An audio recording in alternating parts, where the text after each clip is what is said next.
सकलजन औन्नत्य ऊति अर्पकाय क्षित्याम् अत्यल्पवृत्त्येष्वपि कुजनकृत औद्धत्य भूत्याजकाय कर्त्रे धर्त्रे अथ हर्त्रे हयंकहरये अमुत्रपात्रे नमस्ते तस्मै कस्मैचित् अस्मन्मनसि कृतकथा विस्मृतौ स्मारकाय श्रीरमायै नमः। श्री आनंदतीर्थगुरुभ्यो नमः। श्री भारत्यै नमः। श्री वादिराजतीर्थगुरुभ्यो नमः। पूज्याय राघवेन्द्राय सत्यधर्मरताय च भजतां कल्पवृक्षाय नमतां कामधेनवे श्री विद्यामान्यतीर्थगुरुभ्यो नमः। वेदान्ततर्कानि विदग्धबुद्धिं विद्याप्रसारे अर्पितजीवितं मुदा कृष्णं प्रियं धीरम् अदीनभाषणं नमामि उदारं विबुधेशयोगिनं। श्रीगुरुभ्यो नमः। जन्म आद्यस्य यतः अन्वयात् इतरतः च अर्थेषु अभिज्ञः स्वराट् तेने ब्रह्महृदाय आदिकवये मुह्यन्ति यं सूरयः तेजोवारिमृदां यथा विनिमयः यत्र त्रिसर्गः मृषा धाम्ना स्वेन सदा निरस्तकुहकं सत्यं परं धीमहि। श्रीगुरुभ्यो नमः। सकलगुणनिधिः सर्वदोषव्यपेतः पूर्णानन्दः ಅವ್ಯಯಃ। ಪೂರ್ಣ ಆನಂದಃ ಅವ್ಯಯಃ ಅಂತ ನೋಡಿದ್ದೆವು. ಅಕಸ್ಮಾತ್ ಆ ವ್ಯಕ್ತಿ ಮಾಡಬೇಕಾದ ಕೆಲಸವನ್ನು ಪೂರ್ಣ ಮಾಡಿಲ್ಲ ಅಂದರೆ ಆ ಸಮಯದಲ್ಲಿ ದೇವರು ಬಂದು ಎಚ್ಚರಿಕೆ ಕೊಡ್ತಾನೆ. ಬಾಕಿ ಉಂಟು ನಿನ್ನ ಕೆಲಸ, ಹೋಗಬೇಡ ಅಂತ ಎಚ್ಚರಿಕೆ ಕೊಡ್ತಾನೆ. ಈ ದ್ರೋಣಾಚಾರ್ಯರ ಇಹಲೋಕದ ಯಾತ್ರೆ ಮುಗಿಯಿತು. ಅವರು ಪರಲೋಕಕ್ಕೆ ಹೊರಟಾಯಿತು. ಧರ್ಮರಾಜನ ಮಾತು ಇದಕ್ಕೆಲ್ಲ ಆಗಿ ಹೊರಟು. ಸುದ್ದಿ ಅಶ್ವತ್ಥಾಮಾಚಾರ್ಯರಿಗೆ ಗೊತ್ತಾಯಿತು. ಗೊತ್ತಾದ ಮೇಲೆ ನಾರಾಯಣಾಸ್ತ್ರವನ್ನು ಪ್ರಯೋಗ ಮಾಡಿತು. ನಾರಾಯಣಾಸ್ತ್ರವನ್ನು ಪಾಂಡವರ ಸೈನ್ಯದ ಮೇಲೆ ಪ್ರಯೋಗ ಮಾಡಿದಾಗ ಎಲ್ಲರೂ ಒಮ್ಮೆ ತತ್ತರಿಸಿರೋದು. ಯಾಕೆ ಅದನ್ನು ಎದುರಿಸುವ ತಾಕತ್ತು ಯಾರಿಗಿಲ್ಲ. ನಾರಾಯಣಾಸ್ತ್ರ ಅದನ್ನೆಲ್ಲ ತತ್ತರಿಸಿ ಹೋದರು. ಕೊನೆಯಲ್ಲಿ ಏನೇನೆಲ್ಲ ಆಯಿತು. ಧರ್ಮರಾಜ ಕೃಷ್ಣ ಹೇಳಿದ ಎಲ್ಲರಿಗೂ ಬಿಲ್ಲು ಬಾಣ ಕೆಳ ಹಾಕಿ ಆ ಅಸ್ತ್ರಕ್ಕೆ ನಮಸ್ಕಾರ ಮಾಡಿ ತಂದೆಯವರು ನಮಸ್ಕಾರ ಮಾಡಿದರು. ಎಲ್ಲ ಮುಗಿಯಿತು. ಮತ್ತು ಹೀಗೆ ಅಶ್ವತ್ಥಾಮಾಚಾರ್ಯರು ಹೀಗೆ ಹೋರಾಡ್ತಾ ಸಿಟ್ಟುಂಟವರಿಗೆ. ಅಪ್ಪರನ್ನು ಕೊಂದಿದ್ದಾರೆ, ತತ್ರಾಪಿ ಮೋಸದಿಂದ ಕೊಂದಿದ್ದಾರೆ ಅಂತ ಸಿಟ್ಟಿ ಇತ್ತು. ಆ ಸಿಟ್ಟಿನ ಬರದಲ್ಲಿ ಮತ್ತೂ ಕೂಡ ಮುಂದೆ ಹೋಗ್ತಾ ಇದ್ದಾರೆ ಅಶ್ವತ್ಥಾಮಾಚಾರ್ಯರು. ಅರ್ಜುನ ಎದುರಾದಾಗ ಅರ್ಜುನನಿಗೂ ಅಶ್ವತ್ಥಾಮರ ಮೇಲೆ ಸಿಟ್ಟು, ಅಶ್ವತ್ಥಾಮರಿಗೂ ಅರ್ಜುನನ ಮೇಲೆ ಸಿಟ್ಟು. ಆ ಸಿಟ್ಟಿನ ಬರದಲ್ಲಿ ಅಶ್ವತ್ಥಾಮಾಚಾರ್ಯರು ಆಗ್ನೇಯಾಸ್ತ್ರ ತೆಗೆದರು. ಬಾಣ ಹಿಡ್ಕೊಂಡು ಅಗ್ನಿಮಂತ್ರ ಜಪ ಮಾಡಿ ಪ್ರಯೋಗ ಮಾಡಿ. ಅವರ ಉದ್ದೇಶ ಏನಿತ್ತು ಅಂತಂದರೆ ಈ ಕೃಷ್ಣಾರ್ಜುನರನ್ನು ತೆಗಿಬೇಕು ಅಂತ ಅಶ್ವತ್ಥಾಮಾಚಾರ್ಯರ ತಲೆಗೆ ಬಂದಿತ್ತು. ಅದಕ್ಕೊಂದು ನಾರಾಯಣಾಸ್ತ್ರ ಏನು ಮಾಡಿದ್ರು ನೋಡಿ. ಎಷ್ಟು ಅಶ್ವತ್ಥಾಮಾಚಾರ್ಯರ ಸಮಯದಲ್ಲಿ ಹೇಗಿದ್ದರು ನೋಡಿ. ಸಿಟ್ಟಿನ ಬರದಲ್ಲಿ ಅಶ್ವತ್ಥಾಮಾಚಾರ್ಯರು ಹೇಗೆ ಇದ್ದರು ಅಂತ. ನಾರಾಯಣಾಸ್ತ್ರಕ್ಕೆ ಕೃಷ್ಣಾರ್ಜುನರು ಏನು ಜಗ್ಗಲಿಲ್ಲ, ಆಗ್ನೇಯಾಸ್ತ್ರಕ್ಕೆ ಜಗ್ಗುತ್ತಾರೆ ಅಂತ ತಿಳಿದು. ನಾರಾಯಣಾಸ್ತ್ರಕ್ಕೆ ಜಗ್ಗಲಿಲ್ಲ ಅಂದರೆ ಅಶ್ವತ್ಥಾಮಾಚಾರ್ಯರ ತಲೆ ಆ ರೀತಿ ಸಿಟ್ಟಿನ ಬರದಲ್ಲಿ ಆ ರೀತಿ ಪೂರ್ವಾಪರ್ಯ ಇದ್ದೇ ಹೋಯಿತು. ತಾರತಮ್ಯ ಎಲ್ಲೋ ಹೋಯಿತು. ಆದ್ದರಿಂದ ಏನು ಮಾಡಿದರು, ಬಾಣ ತೆಗೆದರು, ಅಗ್ನಿಮಂತ್ರ ಜಪ ಮಾಡಿದರು, ಪ್ರಯೋಗ ಮಾಡಿದರು. ಕೃಷ್ಣಾರ್ಜುನರು ಹೋಗಬೇಕು ಅಂತ ಹೇಳಿಕೊಂಡು ಪ್ರಯೋಗ ಮಾಡಿದರು. ಸೈನ್ಯದ ಮೇಲೇ ಪ್ರಯೋಗ ಮಾಡಿದರು. ಸ್ವಲ್ಪ ಹೊತ್ತು ಕಾದು ಆದರೆ ಕೃಷ್ಣ ಏನು ಮಾಡಿದ, ಅರ್ಜುನ ರಥವನ್ನು ಎತ್ತಿ ತಂದು ಅಶ್ವತ್ಥಾಮದ ಮುಂದೆ ಯಾವ ಕೃಷ್ಣಾರ್ಜುನರು ಹೋಗಬೇಕು ಅಂತ ಸಂಕಲ್ಪ ಮಾಡಿಕೊಂಡು ಬಾಣ ಪ್ರಯೋಗ ಮಾಡಿದ, ಅಸ್ತ್ರ ಪ್ರಯೋಗ ಮಾಡಿದ್ದಾರೋ ಅವರು ಬದುಕಿದ್ರು, ಬಾಕಿಯವರೆಲ್ಲ ಸತ್ತು. ಸುಮಾರು 1,00,000 ಜನ ಆ ದಿವಸ ಸತ್ತಿದ್ದಾರೆ. ಒಬ್ಬ ಅಶ್ವತ್ಥಾಮ 1,00,000 ಜನ ಸತ್ತಿದ್ದಾರೆ ಪಾಂಡವರ ಕಡೆಯಿಂದ. ಕೃಷ್ಣ ಈ ರಥವನ್ನು ಎತ್ತಿದ, ಅಶ್ವತ್ಥಾಮಾಚಾರ್ಯ ಮುಂದೆ ನಿಲ್ಲಿಸಿದ. ರಥಂ ಉಜ್ಜಹಾರ ಅಂತ ಇಡೀ ರಥವನ್ನೇ ತೆಗೆದು ಕೃಷ್ಣ ಇಲ್ಲಿ ತಂದು ನಿಲ್ಲಿಸಿದರೆ ಅಶ್ವತ್ಥಾಮಾಚಾರ್ಯಗೆ ಸಿಟ್ಟೇ ಬಂತು. ಸಿಟ್ಟು ಜಾಸ್ತಿ ಆಗಿ ಬಿಲ್ಲು ಬಾಣ ಹೊತ್ತಾಗಿ ನನಗೆ ಏನೂ ಬೇಡ ಅಂತ ಹೊರಟು, ನನಗೆ ಉಸಾಬರಿಯೇ ಬೇಡ ಅಂತ ಹೇಳಿಕೊಂಡು ಹೊರಟು. ಆವಾಗ ವೇದವ್ಯಾಸದೇವರು ಬಂದು ಮಾಯಾಹಿ ಹೋಗಬೇಡ, ಮಾಯಾಹಿ ಸಾಕ್ಷಾತ್ ಗಿರೀಶಃ, ನೀನು ರುದ್ರದೇವರ ಅವತಾರ, ಸಾಕ್ಷಾತ್ ಗಿರೀಶಃ ಬಲವಾನ್ನೇ ಬಲಿಷ್ಠನಿತ್ಯ ದೇವಾನಾಂ ಕಾರ್ಯಾಯ ಅಜಾಯತ, ನೀನು ಯಾಕೆ ಹುಟ್ಟಿದ್ದು ಅಂತ ನಿನಗೆ ಮರ್ತೋಗಿದೆ, ದೇವತೆಗಳ ಕೆಲಸಕ್ಕೋಸ್ಕರ ನೀನು ಹುಟ್ಟಿದವ, ಆದ್ದರಿಂದ ಈಗ ಹೋಗ್ತೇನೆ ಅಂತೇಳಿ ಯಾವುದು ಬೇಡ ಅಂತೇಳಿ ಬಿಲ್ಲು ಬಾಣ ಹೊತ್ತಾಗಿ ಹೋಗುವ ಅಧಿಕಾರ ನಿನಗಿಲ್ಲ ಅಂತೇಳಿಕೊಂಡು ವೇದವ್ಯಾಸ ದೇವರು ಎಚ್ಚರಿಸಿದರು. ಆ ದಿವಸ ಮಾಡಬೇಕಾಗಿರತಕ್ಕಂಥ ಕೆಲಸ, ಆ ಅವತಾರದಲ್ಲಿ ಮಾಡಬೇಕಾಗಿರತಕ್ಕಂಥ ಕೆಲಸ ಪೂರ್ಣ ಆಗಿಲ್ಲ, ಅದರಿಂದ ಪೂರ್ಣ ಆಗಿಲ್ಲ ಅಂತ ಹೇಳಿಕೊಂಡು ವೇದವ್ಯಾಸ ದೇವರು ಎಚ್ಚರಿಸಲಿಕ್ಕೆ ಬಂದರು. ಆದರೂ ಸಿಟ್ಟು ಇಳಿಯಿಲ್ಲ, ವ್ಯಾಸರ ಮೇಲಿಗೆ ಸಿಟ್ಟು ಬಂದು ಪ್ರಾತಃ ಇತಿ ಬ್ರುವಾಣ ಜಗ, ಏನಿದ್ರು ಈಗಂತ ಆಗೋದು, ನಾಳೆ ಬೆಳಿಗ್ಗೆ ನೋಡೋಣ, ಈಗಂತೂ ಮೂಡಿಲ್ಲ, ನಾಳೆ ಬೆಳಿಗ್ಗೆ ಏನಿದ್ರು ನಾಳೆ ಬೆಳಿಗ್ಗೆ ನೋಡೋಣ ಅಂತ ಹೇಳ್ಕೊಂಡು ಅಶ್ವತ್ಥಾಮಾಚಾರ್ಯರು ಹೊರಟೇ ಬಿಟ್ಟರು. ಯಾಕಂದರೆ ಒಬ್ಬ ವ್ಯಕ್ತಿ ತಾನು ಆ ದಿವಸನೋ ಆ ಜನ್ಮದಲ್ಲೋ ಮಾಡಬೇಕಾಗಿರತಕ್ಕಂಥ ಕೆಲಸವನ್ನು ಪೂರ್ಣವಾಗಿ ಮಾಡಿಲ್ಲ ಅಂದರೆ ಆವಾಗ ಅವರನ್ನು ಎಚ್ಚರಿಸುವ ಕೆಲಸ ವೇದವ್ಯಾಸ ರೂಪಿ ಭಗವಂತನಿಗೆ ಸೇರಿದ್ದು. ಅದು ಯಾಕೆ ವ್ಯಾಸರಿಗೇನೆ ಯಾಕೆ ಸೇರಿದ್ದು? ಅಲ್ಲೇ ಕೃಷ್ಣ ಇದ್ದಾಗೋ ಅವ ಹೇಳ್ಬೋದಿತ್ತಲ್ಲ ಅಶ್ವತ್ಥಾಮಾಚಾರ್ಯರಿಗೆ, ಮಹಾರಾಯ ಹೋಗಬೇಡ, ಇನ್ನೂ ಕೆಲಸ ಉಂಟು. ಕೃಷ್ಣನನ್ನು ನಂಬುವುದೇ ಇಲ್ಲ.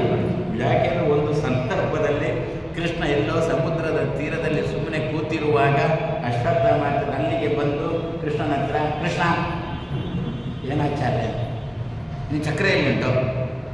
ಓ ಅಲ್ಲಿ ಉಂಟು. ಯಾಕೆ ಆಚಾರ್ಯ?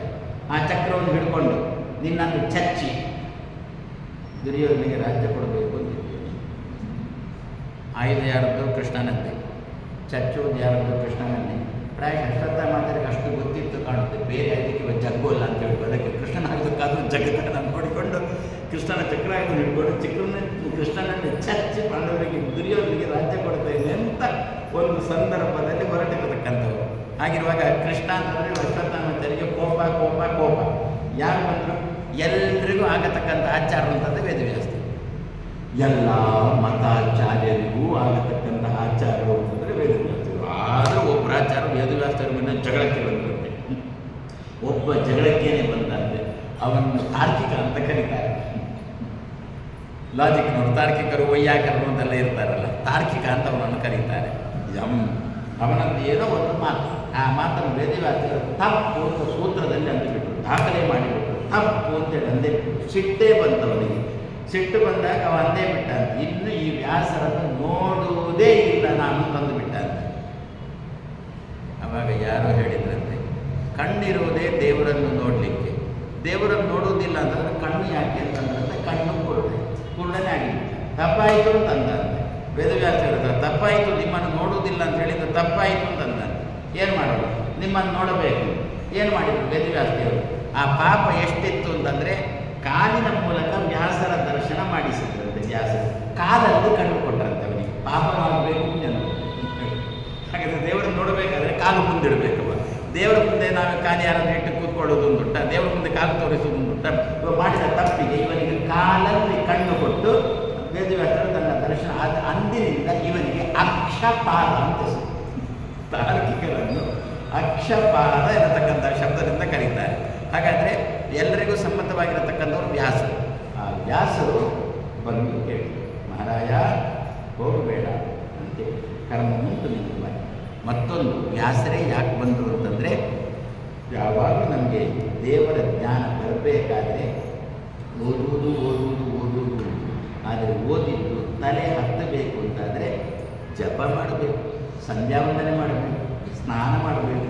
ಅದು ಮಾಡದೆ ಬರೀ ಪುಸ್ತಕ ಹಿಡ್ಕೊಂಡು ಓದ್ತೇನೆ ಅಂದರೆ ತಲೆಗೆ ಹಿಡಿಯೋಲ್ಲ ಅಂತಾರೆ. ಕರ್ಮಣ ಜ್ಞಾನಂ ಆತನೋತಿ ಅಂತ ಶಾಸ್ತ್ರಕಾರರ ಮಾತು.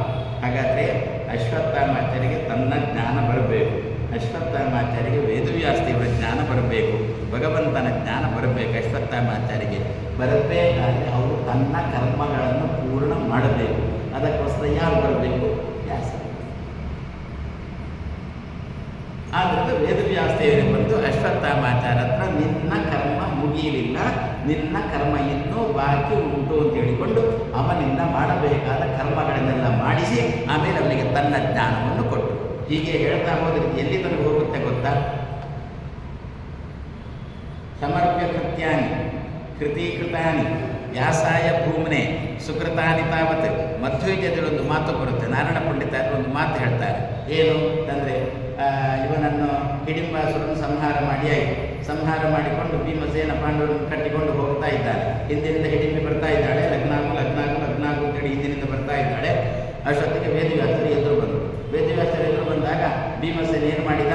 ಅಷ್ಟರ ತನಕ ಯಾರನ್ನೆಲ್ಲ ಸಂಹಾರ ಮಾಡಿಕೊಂಡು ಬಂದಿದ್ನೋ ಅದನ್ನೆಲ್ಲ ವ್ಯಾಸರಿಗೆ ಅರ್ಪಣೆ ಮಾಡಿದಂತೆ. ಕೃಷ್ಣನಿಗೆ ಅರ್ಪಣೆ ಮಾಡಬೇಕಿತ್ತಲ್ಲ. ವ್ಯಾಸರಿಗೂ ಮಧ್ವಾಚಾರ್ಯರಿಗೂ ಸಂಬಂಧ, ಕೃಷ್ಣನಿಗೂ ಭೀಮನಿಗೂ ಸಂಬಂಧ. ಆದ್ದರಿಂದ ಈ ಭೀಮಸೇನ ಕೃಷ್ಣನಿಗೆ ಅರ್ಪಣೆ ಮಾಡಬೇಕಿತ್ತಲ್ಲ, ನನಗೆ ತುಂಬ ಬೇಕಾದವ ಕೃಷ್ಣ ಅಲ್ವೋ, ಕೃಷ್ಣ ರೂಪಕ್ಕೆ ಅರ್ಪಣೆ ಮಾಡಬೇಕಿತ್ತಲ್ಲ. ವ್ಯಾಸರಿಗೆ ಅರ್ಪಣೆ ಮಾಡಿದ್ದು ಯಾಕೆ ಅಂತಂದರೆ ಮಾಡಿದಂಥ ಕರ್ಮ ಜ್ಞಾನೇ ಪರಿಸಬೇಕು. ನಾವು ಮಾಡತಕ್ಕಂಥ ಪ್ರತಿಯೊಂದು ಕರ್ಮದ ಉದ್ದೇಶ ಏನಿರಬೇಕು ಅಂತಂದರೆ ನನಗೆ ಭಗವಂತನ ತಿಳುವಳಿಕೆ ಬರಬೇಕು ಎನ್ನುವ ಉದ್ದೇಶದಿಂದ ನಾವು ಕರ್ಮ ಮಾಡಬೇಕು. ಅದಕ್ಕೋಸ್ಕರ ಇಷ್ಟರ ತನಕ ಮಾಡಿದ ಕರ್ಮಗಳನ್ನು ಯಾರಿಗೆ ಯಾವ ರೂಪ ಜ್ಞಾನ ಉಪದೇಶಕವೋ ಆ ರೂಪಕ್ಕೆ ಸಮರ್ಪಣೆ ಮಾಡಿದ. ಆ ದೃಷ್ಟಿಯಲ್ಲಿ ಭೀಮಸೇನ ಅಲ್ಲಿ ವ್ಯಾಸರಿಗೆ ಸಮರ್ಪಣೆ ಮಾಡಿದ. ಇಲ್ಲಿ ವೇದವ್ಯಾಸದೇವರೇ ಬಂದು ಅಶ್ವತ್ಥಾಮಾಚಾರ್ಯರ ಕರ್ಮ ಮುಗಿಯಿತು. ಹಾಗಾದರೆ ಪೂರ್ಣವಾಗುವುದಕ್ಕೋಸ್ಕರ ಪೂರ್ಣವಾದ ಆನಂ ದದಾತಿ. ಅಶ್ವತ್ಥಾಮಾಚಾರ್ಯರಿಂದ ಪೂರ್ಣವಾಗಿ ಕರ್ಮವನ್ನು ಭಗವಂತ ಮಾಡಿಸಿದ. ಪೂರ್ಣ ಆನಂ ದದಾತಿ ಪೂರ್ಣಾನಂ ದ ಅಂತ ಹೇಳಿಕೊಂಡು ಭಗವಂತನ ಉಪಾಸನೆಯನ್ನು ಆಚಾರ್ಯ ಮಧ್ವರು ಕೊಟ್ಟು ಆಮೇಲೆ ಏನುಂಟು? ಅವ್ಯಯ ಅಂತ ಸರ್ವದೋಷ ವ್ಯಪೇತ ಅಂತ ಆಗಿದೆ. ಎಲ್ಲ ದೋಷವೂ ಕೂಡ ರಹಿತ ಅಂತ ಸರ್ವ ದೋಷ ವ್ಯಪೇತ ಅಂತ ಹೇಳಿ ಆಗಿದೆ. ಆದರೂ ಮತ್ತೆ ಪುನಃ ಅವ್ಯಯ. ವ್ಯಯ ಅಂದರೆ ಗೊತ್ತು, ನಾಶ. ಅವ್ಯಯ ಅಂದರೆ ಆಯವ್ಯಯ. ಈ ವರ್ಷದ ಪಂಚಾಂಗ ಹೇಗುಂಟು ಅಂತ ಯಾರ ಹತ್ರ ಕೇಳಿ, ಇಬ್ಬರಿದ್ದರಲ್ಲಿ ಒಬ್ಬ ಚೆನ್ನಾಗಿತ್ತು, ಮತ್ತೊಬ್ಬ ಚೆನ್ನಾಗಿಲ್ಲ. ಯಾಕೆ ಅಂತ ಕೇಳಿದೆ. ನನಗೆ ಆಯ ಜಾಸ್ತಿ ಉಂಟಾದ್ರಿಂದ ಚೆನ್ನಾಗಿತ್ತು, ಮತ್ತೊಬ್ಬ ವ್ಯಯ ಜಾಸ್ತಿ ಉಂಟಾದ್ರಿಂದ ಚೆನ್ನಾಗಿಲ್ಲ ಅಂತ. ಕೊನೆಗೆ ಆದದ್ದೇ ಅಂತಂದರೆ ಆಯಕ್ಕೆ ವ್ಯಯ. ಇಬ್ಬರು ಒಟ್ಟು ತೆರೆದಾಗ ಬರಬೇಕಾದ ಆಯಕ್ಕೂ ವ್ಯಯನೇ ಬಂತು. ಹಾಗಾದರೆ ವ್ಯಯ ಅಂದರೆ ನಾಶ ಅಂತ ಅರ್ಥ ತಾನೆ. ಸರ್ವ ದೋಷ ವ್ಯಪೇತ ಅಂತ ಹೇಳೋದ್ರಿಂದಾಗಿ ಅದರಲ್ಲಿ ಏನು ವ್ಯಯ ಎನ್ನತಕ್ಕಂಥ ದೋಷ ಇಲ್ಲ ಅಂತ ಆಯ್ತಲ್ಲ. ಆದರೂ ಕೂಡ ಪ್ರತ್ಯೇಕವಾಗಿ ಅವ್ಯಯ ಅಂತ ವ್ಯಾಸರು ಹೇಳಿದ್ದಾರೆ, ಆಚಾರ್ಯ ಮಧ್ವರು ಹೇಳಿದ್ದಾರೆ. ಏನರ್ಥ? ಹಾಗಾದರೆ ಸರ್ವದೋಷ ವ್ಯಪೇತ ಅಂತ ಹೇಳುವಾಗ ನಾಶ ಇಲ್ಲ ಎನ್ನುವ ಅರ್ಥ ಬಂದಾಯಿತು.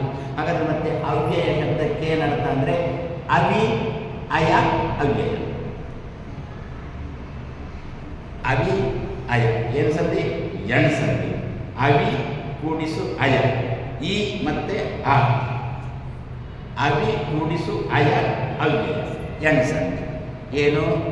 ಅವಿಗೆ ಅಯ ಒಟ್ಟಿಗೆ ಅವಿ ಅಯ. ಅವಿ ಅಂತ ಯಾರ ಹೆಸರು?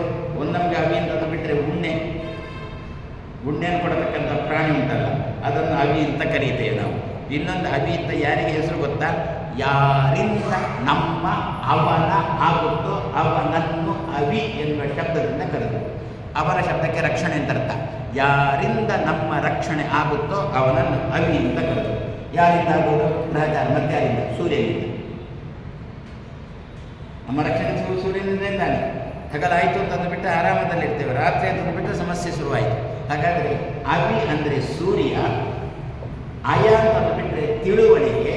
ಸೂರ್ಯನಿಗೆ ತಿಳುವಳಿಕೆ ಕೊಡುವವ ಅಂತ ಅರ್ಥ. ಯಾವುದರ್ಥ? ಅವ್ಯಯ ಶಬ್ದದ ಅರ್ಥ ಸೂರ್ಯನಿಗೆ ತಿಳುವಳಿಕೆ ಕೊಡುವವ. ಅವಿ ನಾನು ಮೊನ್ನೆನೇ ಹೇಳಿದ್ದೇನೆ, ಶಬ್ದಗಳನ್ನು ಸಾಧ್ಯ ಆದಷ್ಟು ಬಿಡಿಸಿ ಬಿಡಿಸಿ ಬಿಡಿಸಿ ಬಿಡಿಸಿ ಹೇಳಬೇಕು ಅಂತ ನಮ್ಮ ಸಿದ್ಧಾಂತ. ಆದ್ದರಿಂದ ಅವಿ ಅಯ ಅಂತ ಮಾಡಿ ಅವ್ಯಯ ಅಂತ ಆಗಿಬಿಟ್ರೆ, ಅವಿ ಅಂದರೆ ಸೂರ್ಯನ ಹೆಸರು, ಅಯ ಅಂತಂದರೆ ತಿಳುವಳಿಕೆ ಅಂತ ಅರ್ಥ. ಸೂರ್ಯನಿಗೆ ತಿಳುವಳಿಕೆಯನ್ನು ಕೊಡುವವ ಅಂತ ಅರ್ಥ. ಸೂರ್ಯನಿಗೆ ತಿಳುವಳಿಕೆಯನ್ನು ಕೊಡುವವ ಅಂದರೆ ಏನು ಅರ್ಥ ಇದ್ರದ್ದು ಅಂತಂದರೆ, ನಮ್ಮಿಂದ ದೇವರು ನೇರವಾಗಿ ಕೆಲಸವನ್ನು ಮಾಡಿಸುವಲ್ಲ, ಮತ್ತು ಯಾರ ಮೂಲಕ ಮಾಡಿಸ್ತಾನೆ? ಇಂತಹ ದೇವತೆಗಳ ಮೂಲಕನೇ ನಮ್ಮ ಭಗವಂತ ನಮಗೆ ಕರ್ಮಗಳನ್ನು ಮಾಡಿಸುವುದು. ಅದಕ್ಕೋಸ್ಕರ ಅಂದರು ಸೂರ್ಯನಿಗೆ ತಿಳುವಳಿಕೆ ಕೊಟ್ಟ ಭಗವಂತ. ಏನು ಅಂತ? ಯಾರಿಂದ ಯಾವ ಕೆಲಸ ಯಾವಾಗ ಎಷ್ಟು ಹೇಗೆ ಮಾಡಬೇಕು ಎನ್ನತಕ್ಕಂಥ ತಿಳುವಳಿಕೆಯನ್ನು ಸೂರ್ಯನಿಗೆ ಕೊಟ್ಟು, ಆ ಸೂರ್ಯ ನಮ್ಮ ಕಣ್ಣನ್ನಿಟ್ಟುಕೊಂಡು ನಮ್ಮಿಂದ ಕರ್ತವ್ಯ.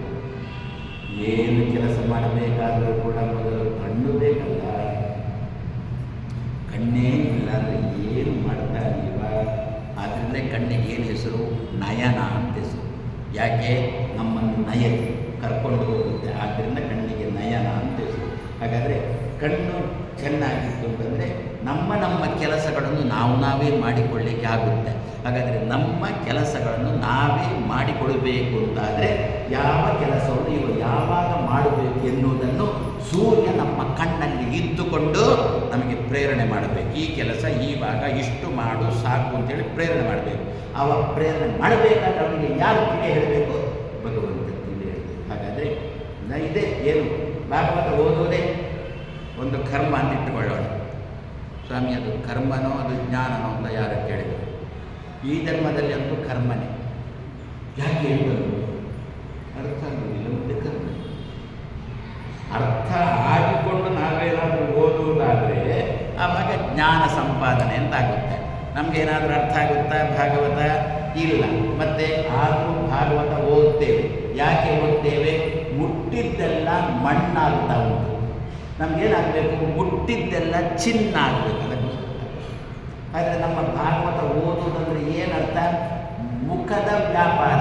ಯಾರ ಕೆಲಸ? ವಾಗೀಂದ್ರಿಯದ ಕೆಲಸ. ತಲೆ ಏನು ಕೆಲಸ ಮಾಡೋದು? ಯಾಕೆ ತಲೆ ಏನು ಕೆಲಸ ಮಾಡೋದು? ಎಲ್ಲ ವಾಗೀಂದ್ರಿಯ ಚೆನ್ನಾಗಿ ಕೆಲಸ ಮಾಡುತ್ತೆ. ಆದ್ದರಿಂದಲೇ ಅಲ್ವೋ ಏನು ಭಾಗವತ ಬಿಡೋಣ, ಒಂದು ವಿಷ್ಣು ಸಹಸ್ರನಾಮ ನೋಡೋಣ, ಮುಗೀತದ ವಿಷ್ಣು ಸಹಸ್ರನಾಮ ಪಾರಾಯಣ ಅಂತ ಶುರು ಮಾಡಿದ್ದೇವೆ. ಶುರು ಮಾಡಿ ಅರ್ಧ ಮುಕ್ಕಾಲು ಗಂಟೆ, 1 ಗಂಟೆ ಆಯಿತು, ಇನ್ನೂ ಮುಗೀತಾನೇ ಇಲ್ಲ. ಯಾಕೆ ಮುಗೀತಾನೆ ಇಲ್ಲ? ಅದರಲ್ಲಿ ಹಾವು ಏಣಿ ಆಟ ಭಾರೀ ನಡೀತಾ ಇದೆ ಆ ವಿಷ್ಣು ಸಹಸ್ರನಾಮ. ಒಮ್ಮೆ ಮುಂದೆ ತನಕ ಹೋಗ್ತದೆ. ಅಲ್ಲಿ ಇಲ್ಲಿದ್ದಂಥ ಶಬ್ದ ವೇದ ಸ್ವಾಂಗೋಜಿತ ಕೃಷ್ಣ ಅಂತಲ್ಲಿ ಉಂಟಲ್ವ, ವೇದ ಸ್ವಾಂಗೋಜಿತ ಕೃಷ್ಣ. ಅಲ್ಲಿ ಮನಸ್ಸಿಟ್ಟು ಹೇಳೋದಲ್ಲ, ಬಾಯಿಗೆ ಹೇಳ್ತಾ ಇರೋದು ವೇದ ಸ್ವಾಂಗೋಜಿತ ಕೃಷ್ಣ ಅಂತಲ್ವಾಗ ಪಕ್ಕ ಯಾವುದೇ ಪಾಯಿಂಟು ಅಗ್ರಾಹ್ಯ ಶಾಶ್ವತ ಕೃಷ್ಣ ಅಂತ ಹಿಂದಿರುತ್ತೆ ಅನ್ಕೊಂತು. ಇಳಿದಾಯಿತು ಹಾವು. ನನಗೆ ಸ್ವಾಮಿಗಳು ಕಾದರು ಈ ಶ್ವಾಸ ಮುಗಿಲಿಲ್ಲ ಅಂತೇಳಿ ದುಃಖ ಮಾಡಲಿಕ್ಕೆ. ಹಾಗಾದರೆ ಈಗೆಲ್ಲ ನಮ್ಮದು ಅದನ್ನೇ ಜಗನ್ನಾಥದಾಸರು ಹೇಳಿದ್ದೇನು ಅಂತ, ಕೆಂಡ ಕಾಣದೆ ಮುಟ್ಟಿದರು ಸರಿ ಕಂಡು ಮುಟ್ಟಲು ದಹಿಸದಿಪ್ಪುದೆ. ಅದಕ್ಕೋಸ್ಕರ ಅವನಿಗೆ ಗೊತ್ತು ಏನು ಅಂತ, ಈ ಜನ್ಮದಲ್ಲಿ ಇವನಿಗೆ ಭಾಗವತ ಅರ್ಥ ಆಗುವಲ್ಲ, ಆದರೂ ಓದುವುದು ಬಿಡೋಲ್ಲ. ಹಾಗಾದರೆ ಏನು ನಮ್ಮದು ಕರ್ಮ? ಏನು ಕರ್ಮ? ವಾಗೀಂದ್ರಿಯದ ಕೆಲಸ. ವಾಗೀಂದ್ರಿಯ ಅಂದರೆ ಕರ್ಮಕ್ಕೆ ಸಂಬಂಧಪಟ್ಟ ಇಂದ್ರಿಯ ತಾನೆ, ಅದು ನಮ್ಮದೆಲ್ಲ ಏನು ಕರ್ಮ. ಹಾಗಾದರೆ ಭಾಗವತ ಓದುವಿಕೆ ಎನ್ನುವುದು ನಮ್ಮದು ಈ ಜನ್ಮದ ಕರ್ಮ. ಓದಬೇಕು ಅಂತಾದರೆ ಯಾವುದು ಬೇಕು? ಬಾಯಿ ಬೇಕು. ಬಾಯಿಯಿಂದಲೇ ಓದಲಿಕ್ಕೆ ಬರುತ್ತೆ. ಮನಸ್ಸಿನ ಬಾಯಿಯಿಂದ ಓದಲಿಕ್ಕೂ ಬರುತ್ತೆ. ಮನಸ್ಸಿನ ಬಾಯಿಯಿಂದ ಓದಬೇಕು ಅಂತಾದರೆ ಮೊದಲು ಬೈಹಾರ್ಟ್ ಮಾಡಬೇಕಲ್ಲ. ಬೈಹಾರ್ಟ್ ಮಾಡಬೇಕಾದ್ರೆ ಯಾವುದು ಬೇಕು? ಕಣ್ಣು ಬೇಕೇ ಬೇಕಲ್ಲ, ಮೊದಲು ನೋಡಲೇಬೇಕಲ್ಲ. ನೋಡಿಕೊಂಡು ಆಮೇಲೆ ತಾನೆ ಸಾಧ್ಯ ಆದಷ್ಟು ನಾವು ಮನಸ್ಸಿನ ಕಣ್ಣಿಂದ ಓದುವುದು ಬೇಡ, ಈ ಕಣ್ಣಿಗೆ ಓದೋಣ. ಅದು ಹಾಗೆ ಹೇಳಿದಂತೆ ಮುಗಿಯುವುದೇ ಇಲ್ಲ ಅಂತ ಆಗಿಬಿಡುತ್ತೆ. ಹಾಗಾಗಿ ಈ ಕಣ್ಣಿಗೆ ಓದಬೇಕು ಅಂತಾದರೆ ಕಣ್ಣಿನ ಕೆಲಸ ಬೇಕು. ಕಣ್ಣಿನ ಕೆಲಸ ಯಾರು ಮಾಡಬೇಕು? ಭಗವಂತ ಕಣ್ಣಲ್ಲಿ ಇದ್ದುಕೊಂಡು ಕಣ್ಣಿನ ಅಭಿಮಾನಿಯಾಗಿರತಕ್ಕಂಥ ಸೂರ್ಯನಿಗೆ ಭಗವಂತ ಹೇಳಿ ಅವನಿಗೆ ತಿಳುವಳಿಕೆ ಕೊಟ್ಟು ಇವತ್ತು ಇಷ್ಟು ಭಾಗವತ ಓದುವಂತೆ ಮಾಡು, ಇವತ್ತು ಇಷ್ಟು ಭಾಗವತ ಓದುವಂತೆ ಮಾಡು. ಅಷ್ಟು ಏನು ಸಂಕಲ್ಪ ಮಾಡಿರ್ತೇವೆ, ಆ ಸಂಕಲ್ಪ ಏನು? ಇವತ್ತಿನ ನಮ್ಮ ಸಂಕಲ್ಪ, ನಾವು ಮಾಡಿರತಕ್ಕಂಥ ಸಂಕಲ್ಪಕ್ಕೆ ಅನುಗುಣವಾಗಿ ನಾವು ಕರ್ಮವನ್ನು ಮಾಡುವುದೇ ಪೂರ್ಣವಾದ ಕರ್ಮ. ಸಂಕಲ್ಪ ಮಾಡ್ತೇವೆ, ಅಷ್ಟು ಮಾಡುವಂಥ ಕರ್ಮ. ಆವಾಗ ಏನಾಯಿತು? ಅಪೂರ್ಣ ಆಯಿತು. ಅದಕ್ಕಂದು ಅದಕ್ಕೆ ಹಿರಿಯರು ಹೇಳಿದ್ದು ಏನು ಅಂತ, ಯಥಾಶಕ್ತಿ ಕರಿಷ್ಯೆ ಅಂತ ಸಂಕಲ್ಪ ಮಾಡು, ಶಕ್ತಿ ಮೀರಿ ಕರಿಷ್ಯೆ ಅಂತ ಸಂಕಲ್ಪ ಮಾಡಬೇಡ. ಯಥಾಶಕ್ತಿ ಗಾಯತ್ರಿ ಜಪಂ ಅಹಂ ಕರಿಷ್ಯೆ.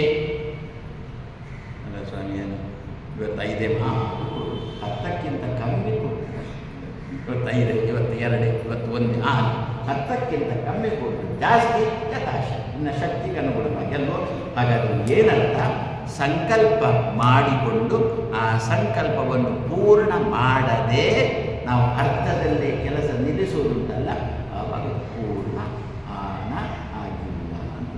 ಹಾಗಾದರೆ ಪ್ರತಿದಿವಸ ನಾವು ಸಂಕಲ್ಪ ಮಾಡುವ ಮೊದಲು ದೇವರನ್ನು ಪೂರ್ಣ ಆನ ದ ಅಂತ ದೇವರನ್ನು ಎಣಿಸಿಕೊಂಡು ನಾವು ಸಂಕಲ್ಪ ಮಾಡಬೇಕು. ಆವಾಗ ಅಷ್ಟು ಜಪ ಮುಗಿಯುವ ತನಕ ಯಾವುದೇ ರೀತಿಯಾದ ವಿಘ್ನಗಳು ಬರೋಲ್ಲ. ಅದರಿಂದ ಅವಿ ಅಯ ಅವ್ಯಯ, ಸೂರ್ಯನಿಗೆ ತಿಳುವಳಿಕೆ ಕೊಡುವವ.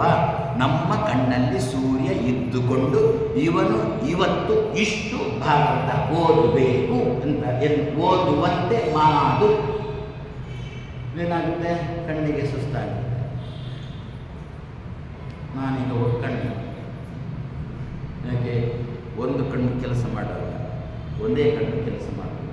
ಅದರಿಂದ ಒಂದೇ ಕಣ್ಣಿನಿಂದ ನಾವು ಏನಾದರೂ ಪೂರ್ವಾವಲೋಕನ ಅಂತ ಮಾಡಬೇಕು. ಆದ್ದರಿಂದ ಹೆಚ್ಚು ಪೂರ್ವಾವಲೋಕನ ಮಾಡಲಿಕ್ಕಾಗುವಲ್ಲ, ಮತ್ತು ಇದ್ದದ್ರಲ್ಲೇ ಸುಧಾರಿಸು. ಸ್ವಲ್ಪ ಇಲ್ಲಿದ್ದ ನಾಚೆ ಹೇಳುವುದು, ಅಲ್ಲಿ ಅಂತೂ ವಿಷ್ಣು ಸರ್ವೋತ್ತಮಕ್ಕೆ ಧಕ್ಕೆ ಬರುವ ರೀತಿಯಲ್ಲಿ ಹೇಳೋಲ್ಲ. ಇಲ್ಲಿದ್ದ ನಾಚೆ, ಅಲ್ಲಿದ್ದ ನೀಚೆ ಅಂತ ಹೇಳ್ಬಿಟ್ರೆ ಇಲ್ಲೇ ಒಂಚೂರು ಸ್ವಲ್ಪ, ಯಾಕೆ ತುಂಬ ನೋಡಲಿಕ್ಕೆ ಹೋದರೆ ಕಣ್ಣಿಗೆ ನೋವು ಬರುತ್ತೆ. ಅದಕ್ಕೆ ದೇವರು ನನ್ನ ಕಣ್ಣಲ್ಲಿದ್ದಂಥ ಸೂರ್ಯನ ಹತ್ರ ದೇವರು ಹೇಳಿದ್ದಾನೆ, ಅವನಿಗೆ ಒಂದೇ ಕಣ್ಣು, ಅದರಿಂದ ಹೆಚ್ಚು ಪ್ರೆಷರ್ ಹಾಕಬೇಡ. ಅದರಿಂದ ಅವನು ಸ್ವಲ್ಪ ಎಷ್ಟು ಸಂಕಲ್ಪ ಮಾಡಿರ್ತಾನೋ ಅಷ್ಟೇ ಅವನಿಂದ ಓದಿಸು ಅಂತ ಹೇಳಿಕೊಂಡು. ಹಾಗಾದರೆ ಅವ್ಯಯ ಅವಿ, ಸೂರ್ಯನಿಗೆ ತಿಳುವಳಿಕೆಯನ್ನು ಕೊಡುವ. ಅಯ ಅಂದರೆ ತಿಳುವಳಿಕೆಯನ್ನು ಕೊಡು. ಅಯನ ಶಬ್ದಕ್ಕೆ ಗಮನ ಅಂತ ಅರ್ಥ. ಸಂಸ್ಕೃತದಲ್ಲಿ ಗಮನ ಎನ್ನುವುದಕ್ಕೆ ತಿಳುವಳಿಕೆ ಅಂತ ಅರ್ಥ. ನಿಮಗೊಂದು ಉದಾಹರಣೆ ಹೇಳ್ತೇನೆ. ಏನು, ನಾನು ಉಪನ್ಯಾಸ ಮಾಡ್ತೇನೆ, ನಾನು ಹೇಳ್ತೇನೆ, ಹೇಳಿದ್ದನ್ನು ಗಮನ ಇಟ್ಟು ಕೇಳಿ ಅಲ್ವೋ. ಆದರೆ ಇದೇನು ಗಮನ ಇಟ್ಟು ನಾವು ಏನು ಮಾಡಿದ, ಗಮನ ನಮಗೆ ಒಂದೇ ಅರ್ಥ. ಗಮನ ಶಬ್ದಕ್ಕೆ ನಮಗೆ ಒಂದೇ ಅರ್ಥ ಗೊತ್ತು. ಏನು, ಗಮನ ಹೋಗುವುದು. ಹೋಗುವುದನ್ನು ಇಟ್ಟು ಕೇಳಿ ತಂದಿದ್ದಾರೆ. ಹೋಗುವುದನ್ನು ನನ್ನನ್ನು ಇಟ್ಟುಕೊಂಡು ಕೇಳಿದ್ದು. ಹಾಗಾದರೆ ಏನರ್ಥ ಗಮನ ಶಬ್ದಕ್ಕೆ? ಮನಸ್ಸು. ಗಮನ ಶಬ್ದಕ್ಕೆ ತಿಳುವಳಿಕೆ ಅಂತ ಅರ್ಥ.